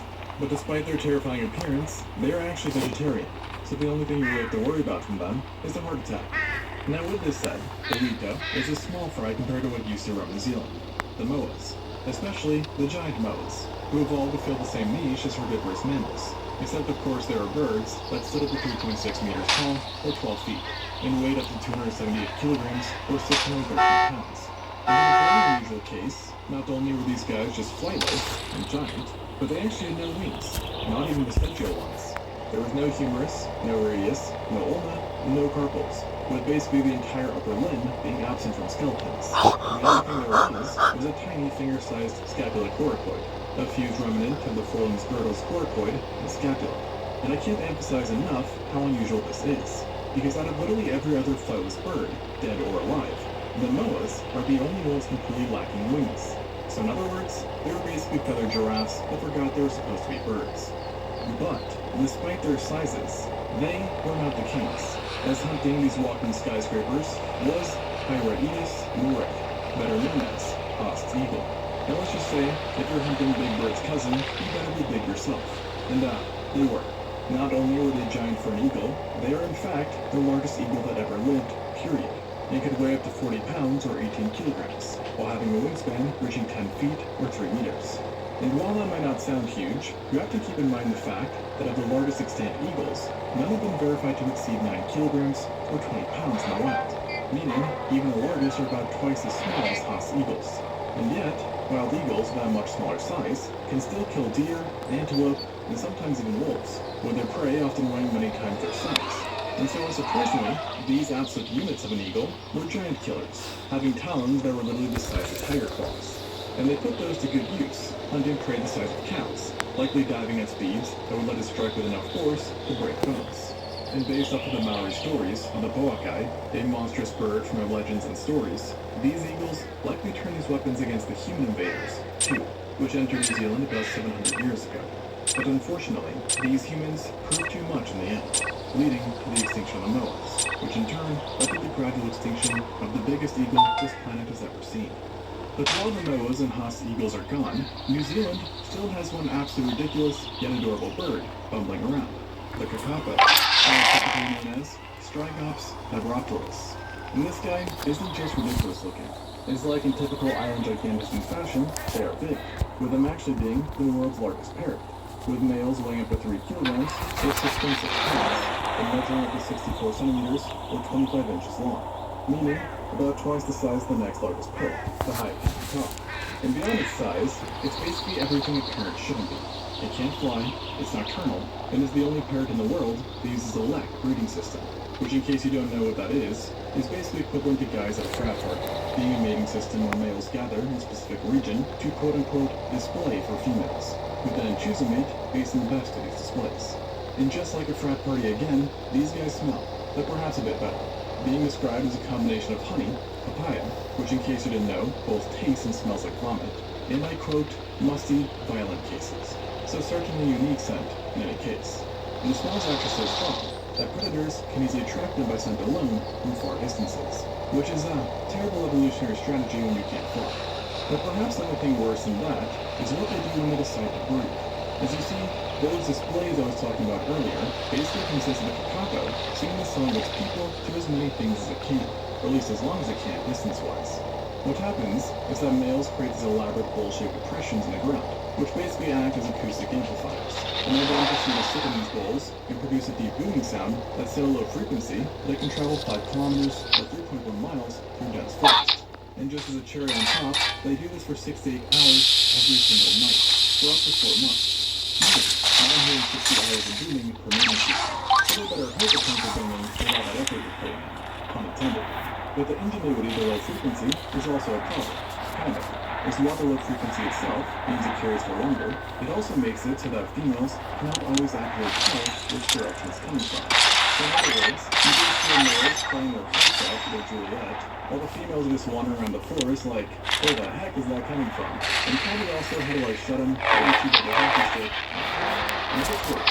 As a result, some of the males are going to enough during mating season to try mating with pretty much anything, including people's heads, whether being famous, or perhaps infamous, for a particular capo named Sirocco, attempting to make the zoologist Mark Doherty's head. Yeah. And since then, scientists have even built a special ejaculation helmet to help collect sperm from very excited males, which can then be used in artificial insemination programs. And no, I'm not kidding. And ultimately, the kakapo is so evolutionarily weird that it almost went extinct just from being bad at existing.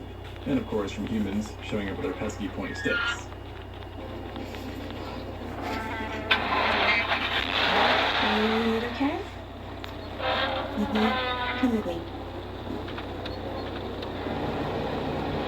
Get what you need from someone who gets it.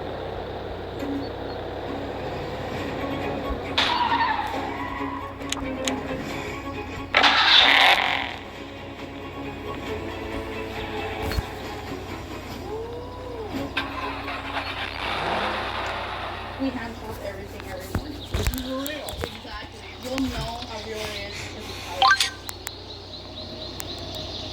This is Buick. Yeah. Buick. Exceptional by design. Get 0.9% APR and no monthly payments for 90 days on these 2025 Buick models. This isn't really shopping. Yes. I mean, discovering more of what we love for less just feels like something else, right? And by 1995, there were only 51 left, even though they've been lived for 8 years, possibly more. But thankfully, a conservation program was then set up, which had the first success in years when it came to saving them. However, while it did keep them from going extinct, it wasn't as successful as one might hope, and as of 2024, there are only 244 kakapo left, with every single one of them being closely monitored and restricted to certain areas. Oh, and they also all have names. But anyways, considering the density of animals made giant around Australia, maybe there's just something in the waters of the Pacific that makes things grow huge. Because it's not just here. Take New Caledonia, for example, a French territory east of Australia. This place is home to Rhacodactylus leachianus, also known as the New Caledonian giant gecko, the largest gecko in the world. And this thing certainly lives up to its title, being able to grow to 43 centimeters, or 17 inches long, and weigh up to 500 grams, meaning it's a gecko about the size of a squirrel. And to really put that into perspective, your average house gecko weighs maybe 2 grams. So this guy is 250 times heavier. In fact, not only is it is also the second largest of all time, only being surpassed by the Giger Ken, a species which, funnily enough, used to live in New Zealand, but actually does come from New Caledonia as well, with it having been possibly 50% longer and several times the weight. And the New Caledonian giant gecko is so big that it routinely eats other lizards, birds, and even small mammals, having a strong enough bite and pointy-like teeth that it can hurt you if you piss it off.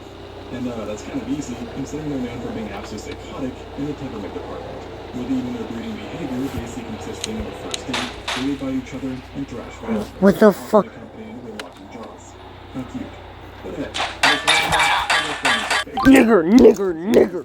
these guys are highly territorial, and they communicate this through a series of drums, chirps, whimpers, and whistles. They sound more like they're coming from well, honestly I have no idea, they're certainly not a reptile.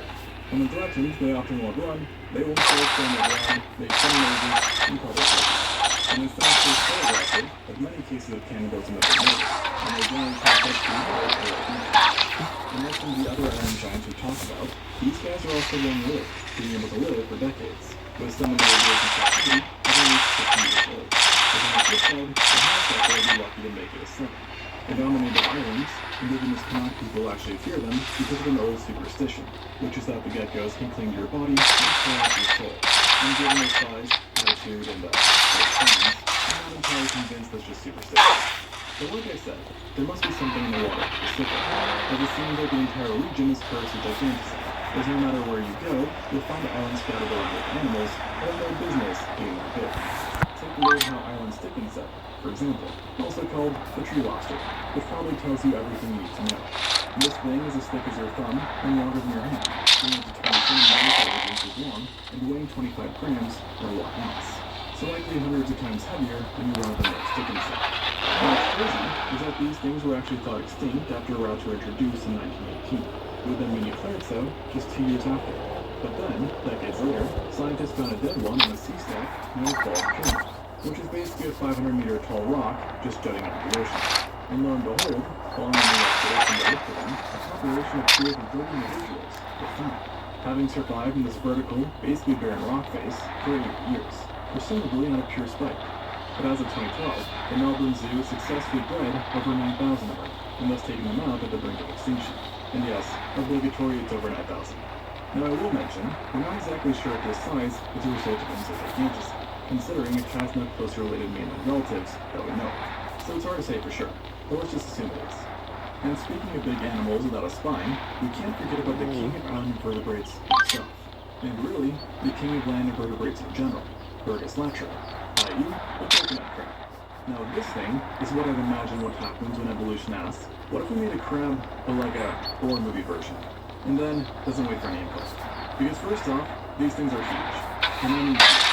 They're not over a meter or 3 feet across, and weighing over 4 kilograms or 9 pounds. In other words, more like a small dog with an exoskeleton rather than a normal kind of crab. Well, technically a hermit crab, but still. And get this, nowhere is safe from these creatures. And despite being ground dwellers, these crabs made nightmare fuel can climb trees. Yes, trees. Up to 10 meters or 33 feet high at that. But that is not all, because of course it isn't.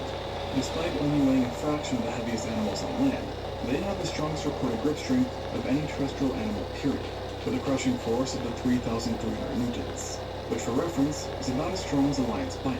And just a reminder, this is again coming from a crab. Well, from a crab. And they use this power for exactly what you'd expect, or at least what I'd expect. Taking names and kicking butt. And by that, I mean cracking open coconuts, which really shouldn't be that surprising given their name, and being a general menace to society, as coconut crabs are notorious thieves, with their nickname even being the robber crab or clown thief. And they'll steal from anything, but they especially like shiny objects, and there are even reports of them stealing knives. And apparently this applies to birds too, as coconut crabs have been photographed driving away full-grown seabirds, which are dead, because they killed them. Yeah, vicious. So with all of this said, and having toured a fraction of the world's weirdest islands and meeting their oversized inhabitants, you're probably wondering, why does this keep happening? What is it about islands that make evolution turn Davids into Goliaths? And as it turns out, there are actually several mechanisms at play, and they all pretty much work together to synergistically create these island monstrosities. First, there's the predator problem, or rather, the lack of predator problem. You see, on the mainland, being small usually means you can hide better and need less food.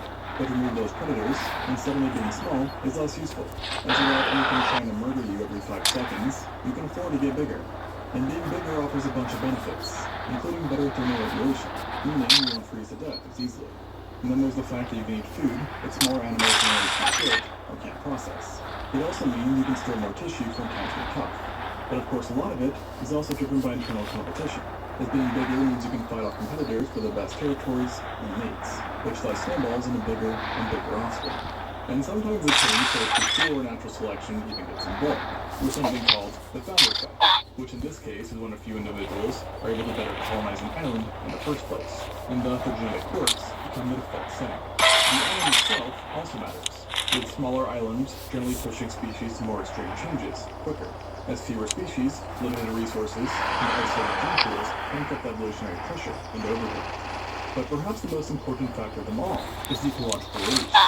You see, when you're on an island, entire ecological niches might be completely empty, which results in the arrivals picking up niches that are already occupied in the mainland. For example, if there are no predators, whales become boas. No mammalian predators, eagles become hoss eagles. No one competing for coconuts, crabs become nightmare fuel. Now overall, it would seem that island gigantism is pretty much a uniformly good thing, considering the advantages it gives. But that's not exactly the case, and here's where things get a bit depressing. You see, being a giant on an island is great, until it suddenly and catastrophically isn't. Island giants have one fatal flaw. Well, one big fatal flaw. They evolved in a bubble. No predators means less fear, less competition means no competitive arms race, and no fear of death means less protection. So when humans show up, and we always do, these giants basically become walking buffets with eating sand strapped to their backs. I mean, take a look at the Moas, around more than 100 years. Possibly, storage slowly after. Without any cycle, becoming a standardized gone. In fact, an overwhelming number of animals and insect organisms are only extinct or near extinct, and this is actually a trend which will continue to happen for these island giants. But I will mention, for something I alluded to, which is that the island rule doesn't have to make things big. It can also make big things smaller. And that is why the island before us had both giant rats and tiny humans. But that is a topic for another video. But regardless, the main takeaway is perhaps that islands make evolution act, well, weird. Give it isolation, remove some pressure, add some weird constraints, and suddenly you've got crabs that can climb trees and crack coconuts, insects the size of mice, and pigeons that forgot how to fly, and probably how to poop on statues as well. Thanks for watching, and until next time. So guys, the two are against three categories. This drug class has been associated with neurologic side effects, including seizures. Use with caution and don't with it.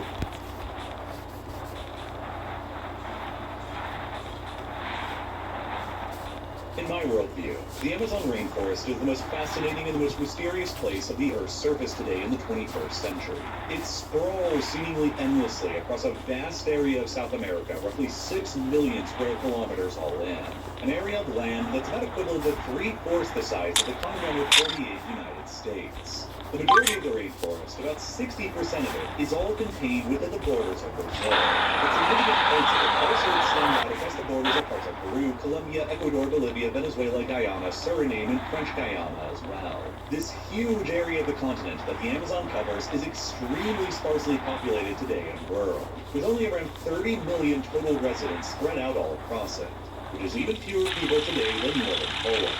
If the Amazon rainforest was its own independent country, it would be among the bottom 10 countries in the entire world in terms of average population density, with only about 5 human beings per square kilometer on average. But by far, the largest single concentration of people within the Amazon rainforest region today is this random-looking blob of high population density almost in the dead center of it, which is the Brazilian city of Manaus. Home to well over 2 million people today, Manaus is the 7th largest city in Brazil, but its weird location in the middle of the Amazon also makes it an incredibly isolated city in the entire Western Hemisphere. I just find it to be funny to be spamming. There isn't a single other city of comparable size to it anywhere within 1,000 kilometers in every direction.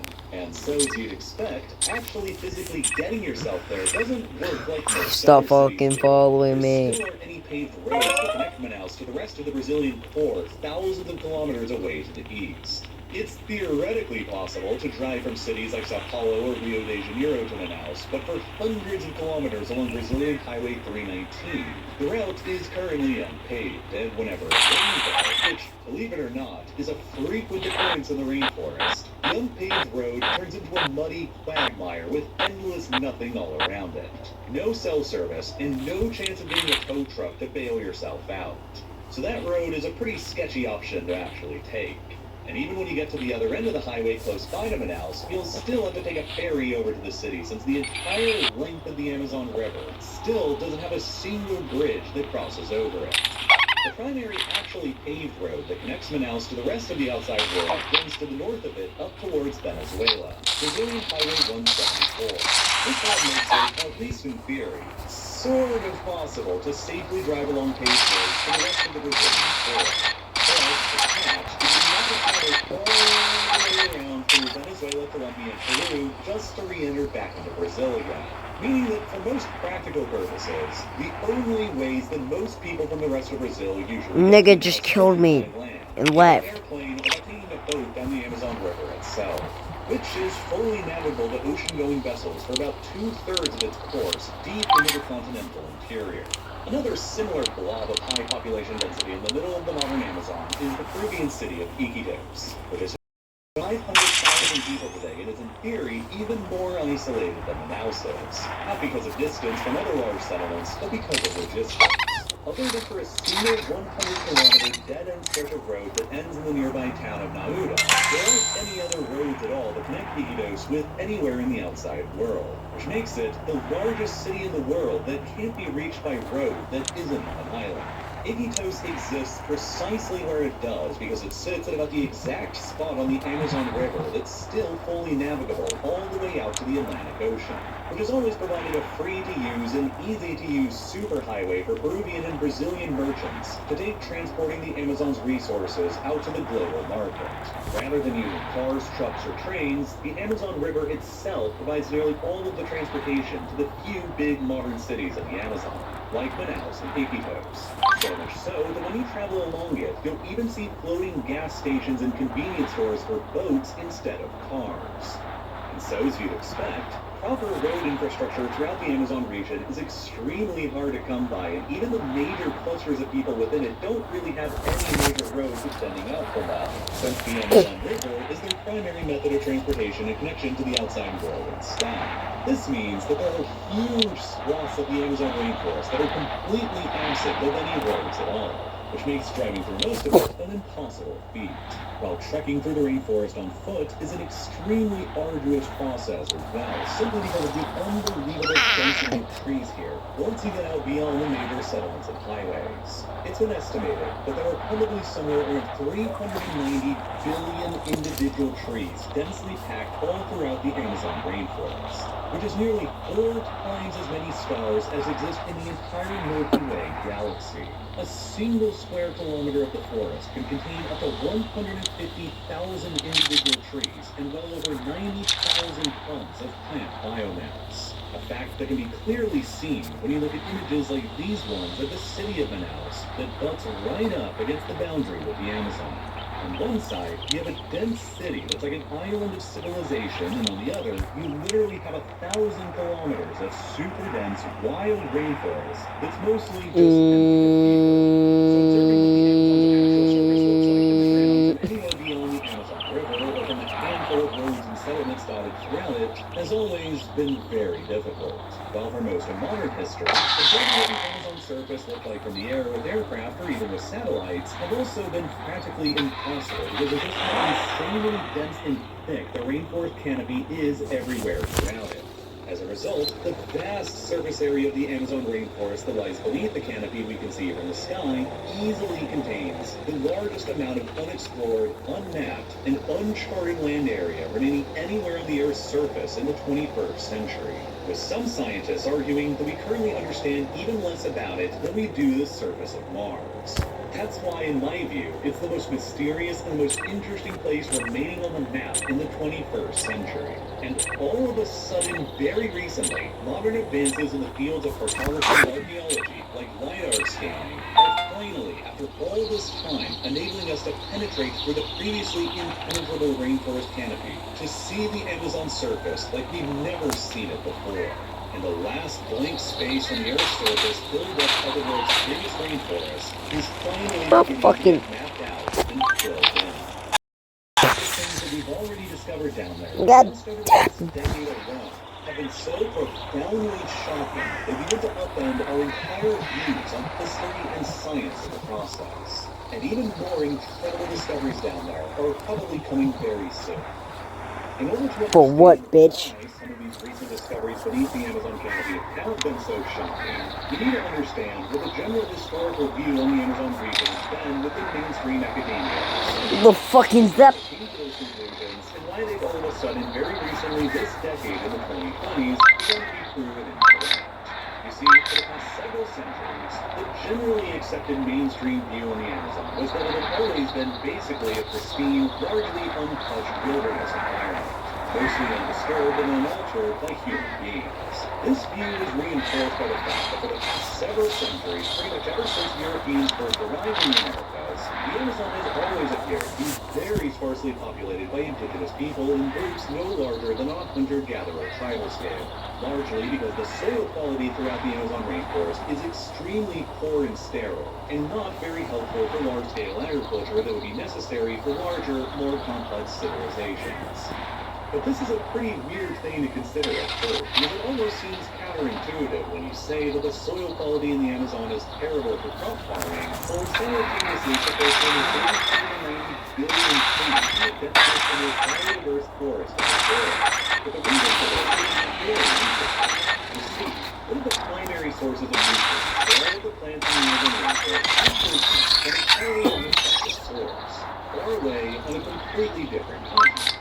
Here at the southernmost edge of the Sahara Desert in central Chad lies the Bodele Depression, an ancient dried-up lake bed that used to be a part of the primordial Lake Vega-Chad until it was consumed by the expansion of the Sahara several thousand years ago. Now, the dried-up lake bed in the Bodele Depression here contains massive amounts of exposed rock minerals composed of dead microorganisms that are chock full of phosphorus, an essential nutrient that fertilizes plants for growth.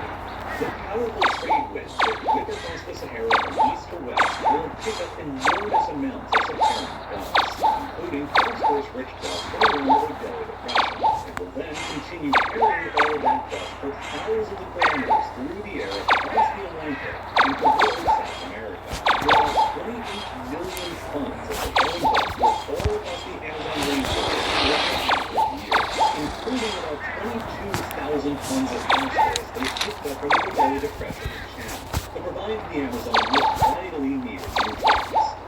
Because rainfall throughout the Amazon rainforest is extremely high, these nutrients that arrive from the Sahara are always rapidly washed out from the soil and eventually drained down into the Amazon River itself, which means that the trees and other plants in the Amazon evolved to essentially hold up the nutrients in the soil about as soon as Moreover, the very high year-round temperatures in the rainforest and the high humidity levels means that dead organic material like leaves and fallen plants or trees decompose extremely rapidly, which means that their stored nutrients are released and lost very rapidly and reconsumed by other plants and fungi before they can ever be deposited into the soil. This all means that the soils of the Amazon never really gain any buildup of nutrients at all, since all of the trees and the other plants within the rainforest are literally living on the recycled nutrients of all the other trees around them. And so the soil is effectively sterile and useless for agriculture, which is why, historically, most of the scientific community considered large-scale agriculture in the Amazon region to be impossible, which is why they believe that the existence of large-scale, complex indigenous societies within the Amazon were also impossible as well. The prominent American archaeologist Betty Meggers, who specialized in South American anthropology through the Smithsonian Institution throughout the 20th century, was a very well-known advocate of this idea. She wrote a full article published in 1971 titled Amazonia, Man and Culture in a Counterfeit Paradox. In this she argued that without agriculture in the Amazon being possible, the maximum population density that the Amazon rainforest could naturally support for hunting and gathering was only 0.2 people per square kilometer. And so, the Amazon had to be an extremely sparsely populated place throughout its entire history as a result. This view was reinforced over centuries by the fact that European settlers and explorers and their descendants only ever seemed to encounter small tribes of indigenous people in the rainforest, many of which continue to exist across the remote depths of the Amazon still today. In fact, it's estimated that still today, even in the 21st century, the Amazon rainforest is so vast, so remote, and so difficult to access from the outside that there are still around 100 or so indigenous tribes dotted throughout it that remain so-called uncontacted, maintaining their traditional hunter-gatherer lifestyles like their ancestors have for thousands of years with little, if any, contact with the outside world.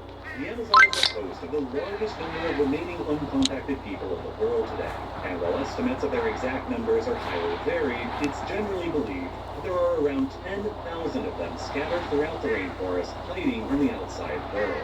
Only observed by us every so often from striking aerial photographs like these ones I'm showing to you right now. But they aren't really uncontacted in the way you think they are. They're pretty much all universally aware of the existence of the outside world and have a very long history of contact with us. But they voluntarily choose to hide and remain isolated in the rainforest because they deeply fear what the outside world will do to them if they're found.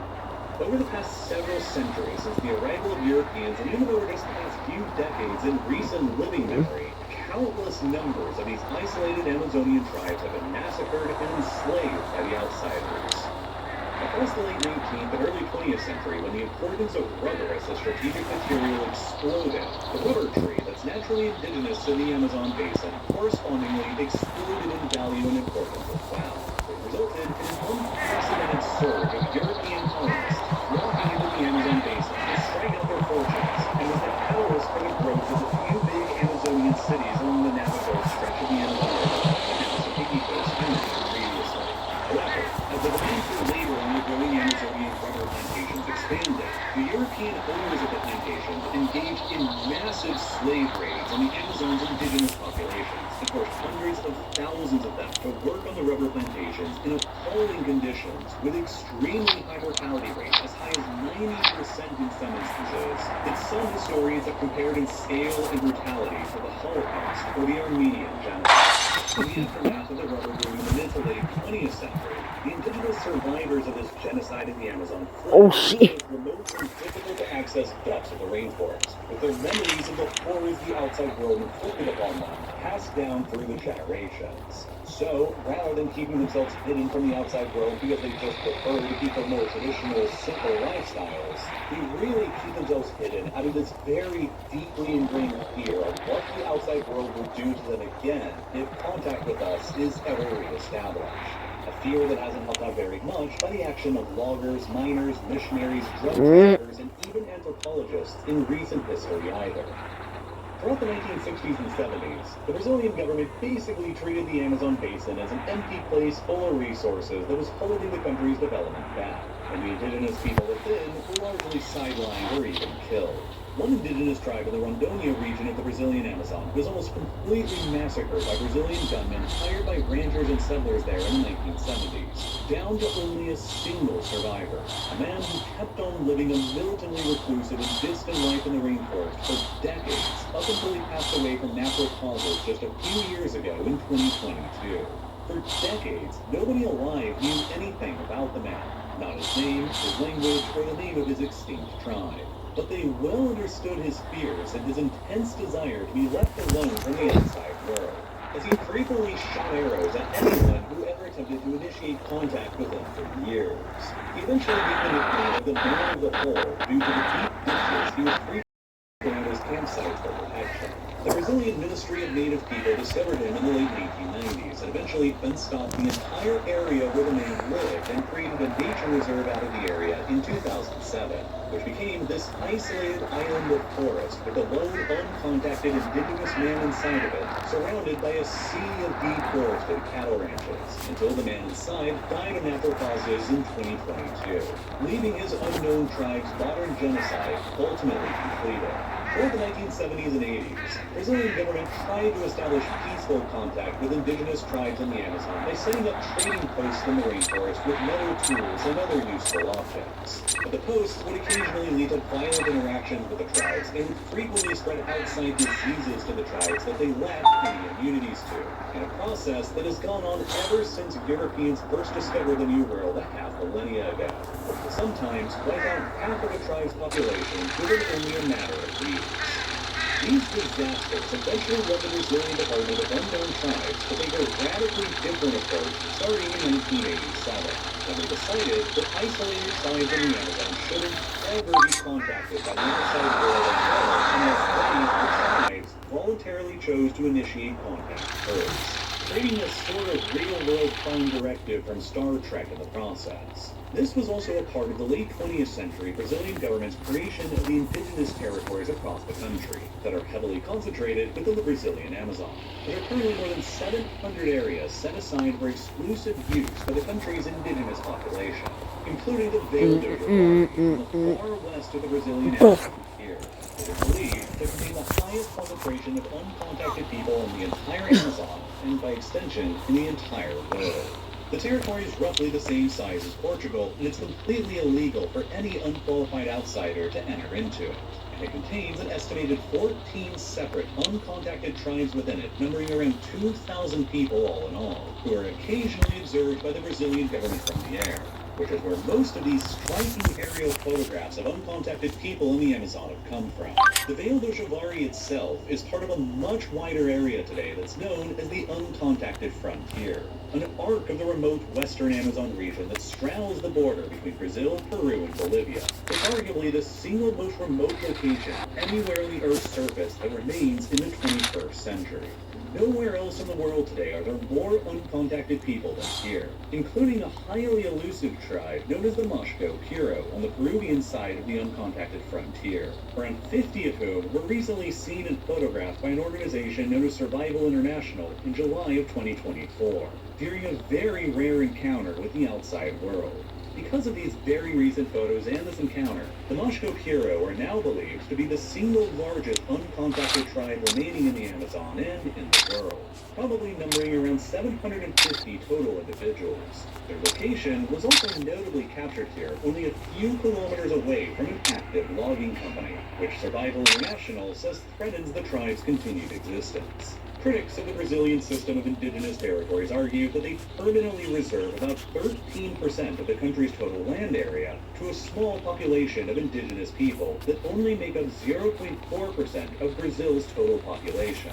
And that much land full of valuable resources getting locked out from development is holding the country's economic development and potential prosperity back in the process. Illegal logging, ranching, and mining within several of the indigenous territories is already a relatively common practice.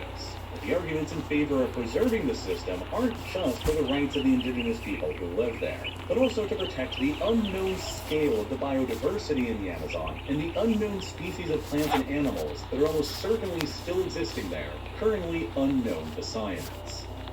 We have understood for a very long time now that the Amazon is by far the most biodiverse ecosystem on the planet.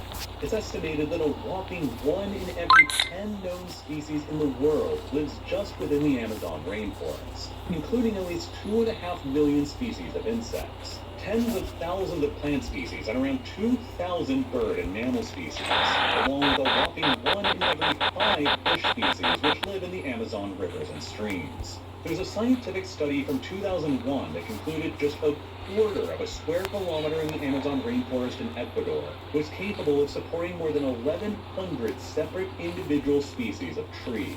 The biodiversity of species within the rainforest is so high compared to any other location in the world that brand new Amazon species are still being cataloged by the scientific community just about every single day on average. According to the Brazilian National Institute of Amazonian Research headquartered in Manaus, an estimated 60% of the tree species within the Amazon have yet to be properly cataloged and identified. And there's no telling how many insect, bird, reptile, and mammal species remain undiscovered deep within it as well. Some of the most recent animal discoveries made in the Amazon have been particularly interesting, such as this red-striped monkey that was only discovered in 2013, this species of dart frog that was only found in 1999, this bald parrot that was only discovered in 1999 as well, or this unique species of blind and bright red catfish that was only discovered in the waters of the Amazon in 2007. There's even a huge new species of northern green anaconda that was only very recently discovered in the Amazon by researchers this year in 2024, that could potentially be the biggest snake species in the world, though that's currently unconfirmed. Some Amazon researchers believe that the current pace of deforestation going on in the rainforest is destroying the remaining unknown 14 kills. faster than they are being discovered. Species currently going extinct there before the scientific community even becomes aware of them. And there's always the very slight possibility that deep within the rainforest's most uncharted and unexplored depths, there could be exotic large animal species that remain undiscovered as well. One of the biggest examples in recent history of a large, previously unknown animal species getting discovered by the scientific community was the case of the Sorolla, a large, forest-dwelling bovine creature that was only unexpectedly discovered deep within the jungles of rural Vietnam in 1992, and only first photographed in 1993. And the deepest depths of the Amazon are even more remote and difficult to access than where the Saola was discovered in Vietnam. So who knows? There's a very popular legend among several indigenous tribes in the Amazon of a mythical monster that's colloquially known as the Mapinguari. And while descriptions of the legend vary widely from tribe to tribe, there are some who believe that many of the descriptions of it closely match that of the giant ground sloth known as the Megatherium, which used to exist across the South American continent before it probably went extinct sometime around 11 years ago. The Megatherium was a giant ground sloth that was about the same size as a modern-day African elephant. And a very recent discovery in 2023 nearby to the Amazon of a set of Megatherium bones modified into jewelry appears to suggest that at some point in history, indigenous people in the Americas used to live side by side with the giant ground sloth, the knowledge of which could have potentially been passed down orally from generation to generation and eventually became the basis for the modern Mapinguari myth. But that hasn't stopped some people from speculating that the continued reportings of the Mapinguari by indigenous tribes in the Amazon suggest that the Megatherium could still have survived after all this time somewhere deep inside of the rainforest. But that's probably not the most likely possibility, because a creature of that enormous a size would leave behind major signs of its existence, like carcasses, hair, droppings, remains and predator droppings, and much more, that have to date never actually been found. And even though the Amazon is a big and remote place, hiding a creature of that size for this long would still probably be almost impossible. But that doesn't mean it isn't still fun to think about and speculate. If a large, living, extant land animal currently unknown to science was going to exist anywhere on the Earth's surface today, it probably would be somewhere deep within the Amazon, hidden beneath the canopy.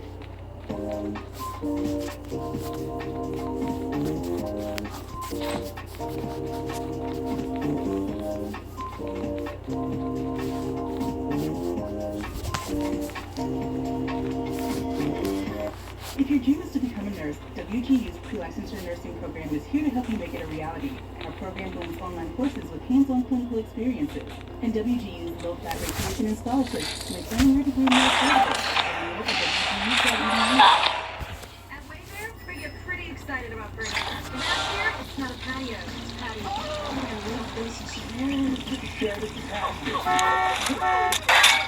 No, this set, it's just a couple of screws.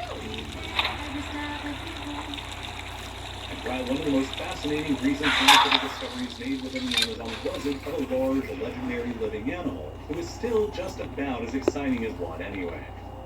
In 2011, a geoscientist named Andres Russo, who grew up in early Nicaragua in the United States, had heard legends dating back to his childhood of a boiling river that supposedly existed somewhere deep within the Amazon. So that year, he set out on an expedition deep within the rainforest of central Peru to try and see if he could find it. And sure enough, hundreds of kilometers away from the nearest active volcano, he stumbled upon the legendary boiling river, now known to the outside world as the Xeneitampichka, a fully flowing 6.5 kilometer long river whose waters average a scalding temperature of nearly 86 degrees Celsius, or 186 Fahrenheit. Not exactly boiling, technically speaking, but still hot enough that it would instantly kill any animal or person unfortunate enough to fall inside.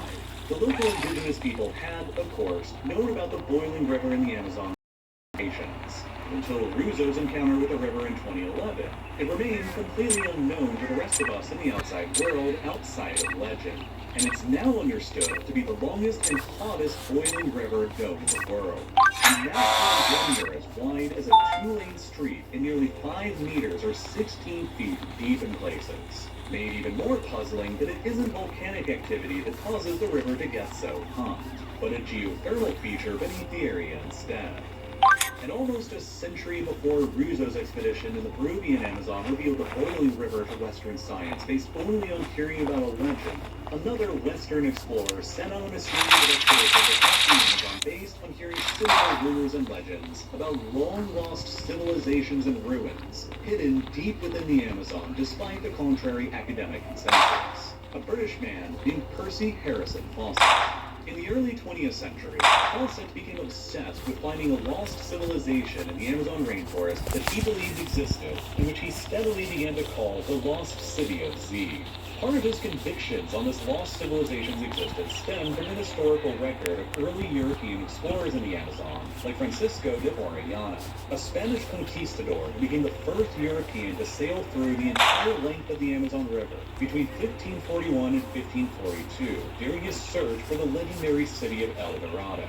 During his early voyage through the Amazon, Orellana reported coming across several large indigenous cities that featured dense populations, organized armies, fortified towns, well-developed and maintained roads, and even monumental construction projects. Reporting that for centuries was widely believed to be nothing more than the wild exaggerations of a glory-hungry conquistador.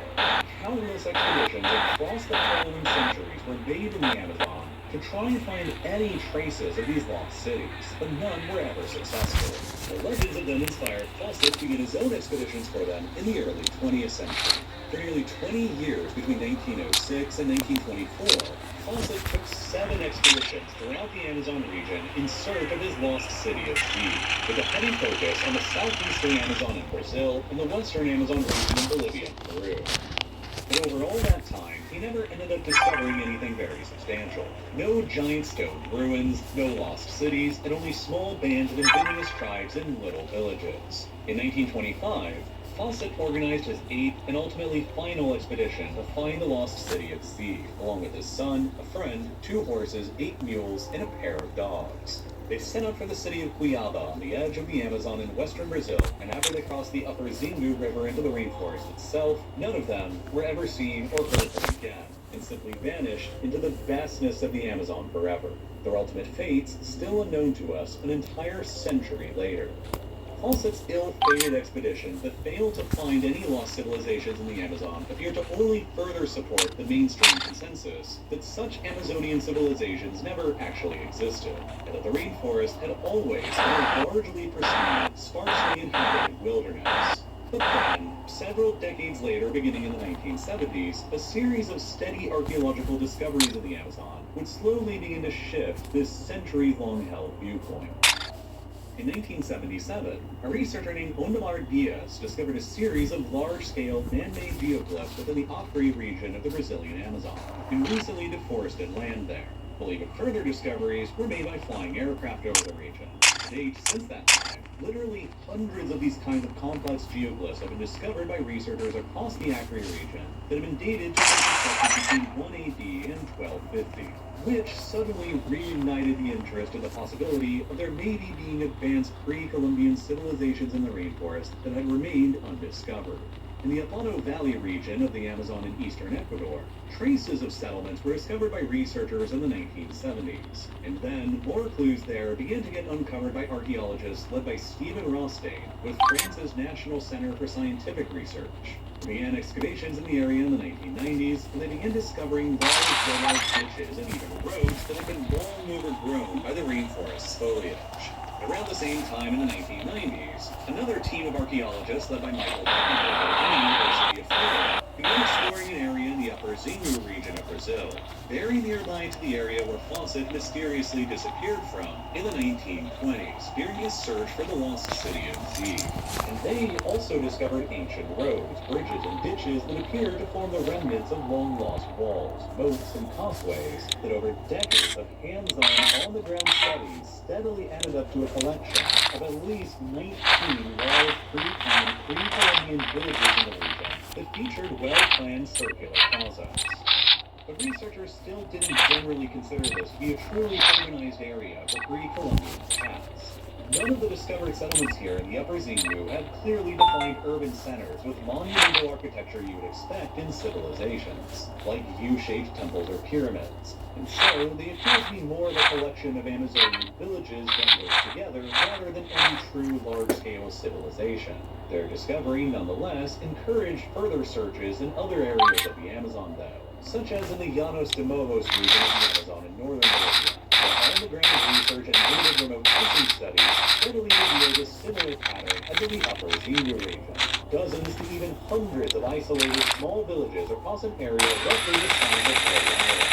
But even though hundreds of kilometers of overgrown canals and pathways were discovered here, and there was abundant evidence of pre-Columbian agriculture and forest management, the logistical problems involved with actually mapping the entire region out in a deeply remote part of the rainforest, surrounded from above by the densest forest canopy in the world, proved to make connecting all of the minerals dropped in the region an almost impossible task. So for a while, it was pretty unclear if all these small settlements were even related to each other. It seems there of a potential lost civilization in the Bolivian Amazon for decades. But without any clear urban centers discovered in the puzzle, the researchers mostly just had a series of lost villages instead. But all that would finally and very suddenly change only very recently in 2022, when a team of archaeologists operating in the region led by Heiko Krumers of the German Archaeological Institute released an earth-shattering paper in the journal Nature. His team pursued a different approach that utilized a new key technology that is quickly revolutionizing the field of archaeology and our understanding of what exists beneath the Amazon rainforest. LiDAR, an acronym for Laser Imaging Detection and Ranging. Flying in a helicopter about 200 meters or 650 feet up above the floor of the rainforest, the team used an onboard LiDAR system to shoot down a grid of infrared beams down to the surface that ignore the dense foliage of the canopy, hit whatever is actually down below on the surface, and then bounce back up to the system on the helicopter with a measure of distance in between. As the helicopter flies over the area being surveyed, the LiDAR system steadily creates a colossal number of data points that eventually creates a high-resolution map of the surveyed area without any of the trees being present, which reveals what the area actually looks like.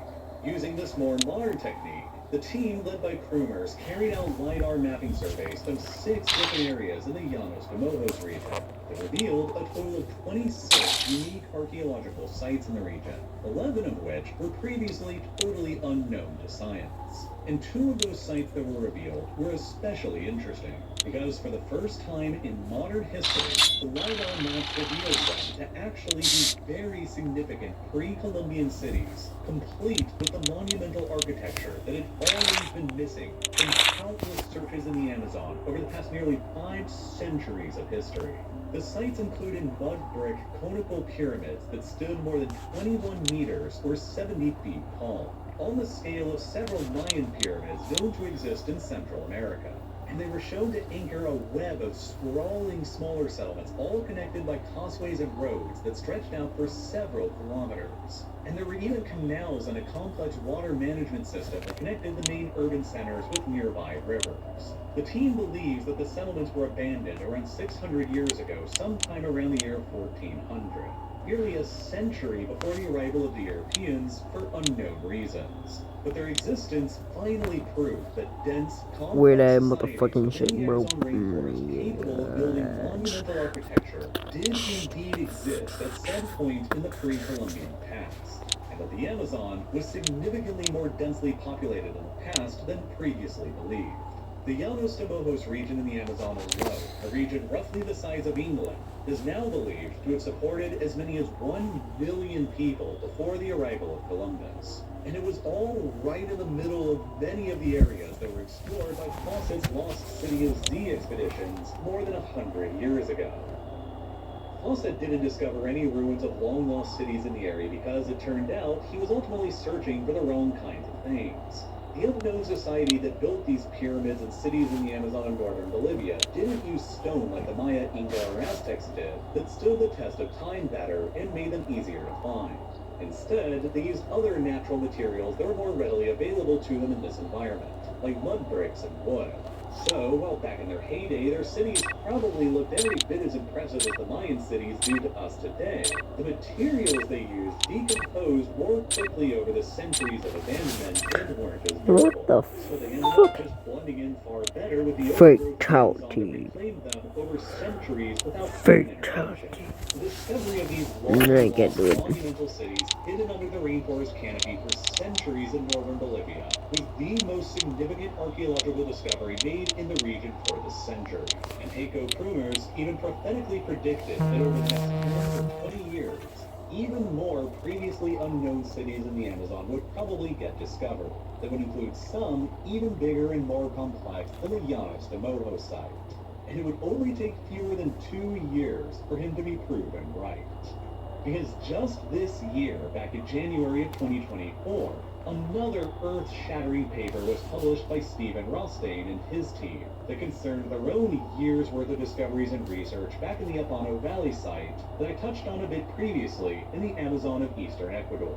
As I mentioned previously, Rothstein and the French National Center for Scientific Research have been engaged in research in Ecuador's eastern Apano Valley site for decades since the 1990s. And just like in the Upper Zingo and Llanos de Mojo sites, his team have found evidence of small central plazas, raised mounds, pottery, and jars. Scattered evidence of a potential civilization, but without a complete map of the entire region obscured by the rainforest canopy, it was impossible for them to put all of these pieces together.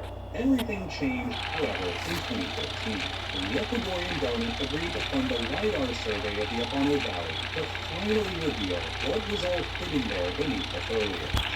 Over the next several years, Rothstein's team used aircraft and onboard LiDAR combined with extensive ground excavations to painstakingly survey and map out a 300 square kilometer area within the Apano Valley region of the Ecuadorian Amazon. And they published all of their years' worth of findings in the journal Nature in early 2024. And their LiDAR survey mapped out what can only be described as the ruins of a truly lost major ancient civilization that used to exist in the Amazon. Their survey in this 300 square kilometer area, about the same size as the island of Malta, uncovered more than 6,000 individual rectangular platforms that measured about 20 meters by 10 meters and about 2 to 3 meters high, all arranged in groups of between 3 and 6 units clustered around a plaza with a central platform.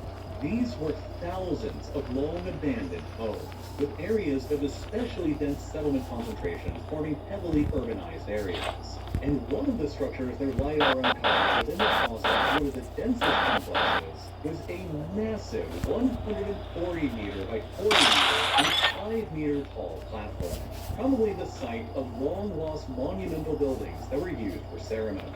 The settlements were all surrounded by vast agricultural fields, complete with extensive drainage canals and a huge network of long-lost and unused roads that included multiple impressive features.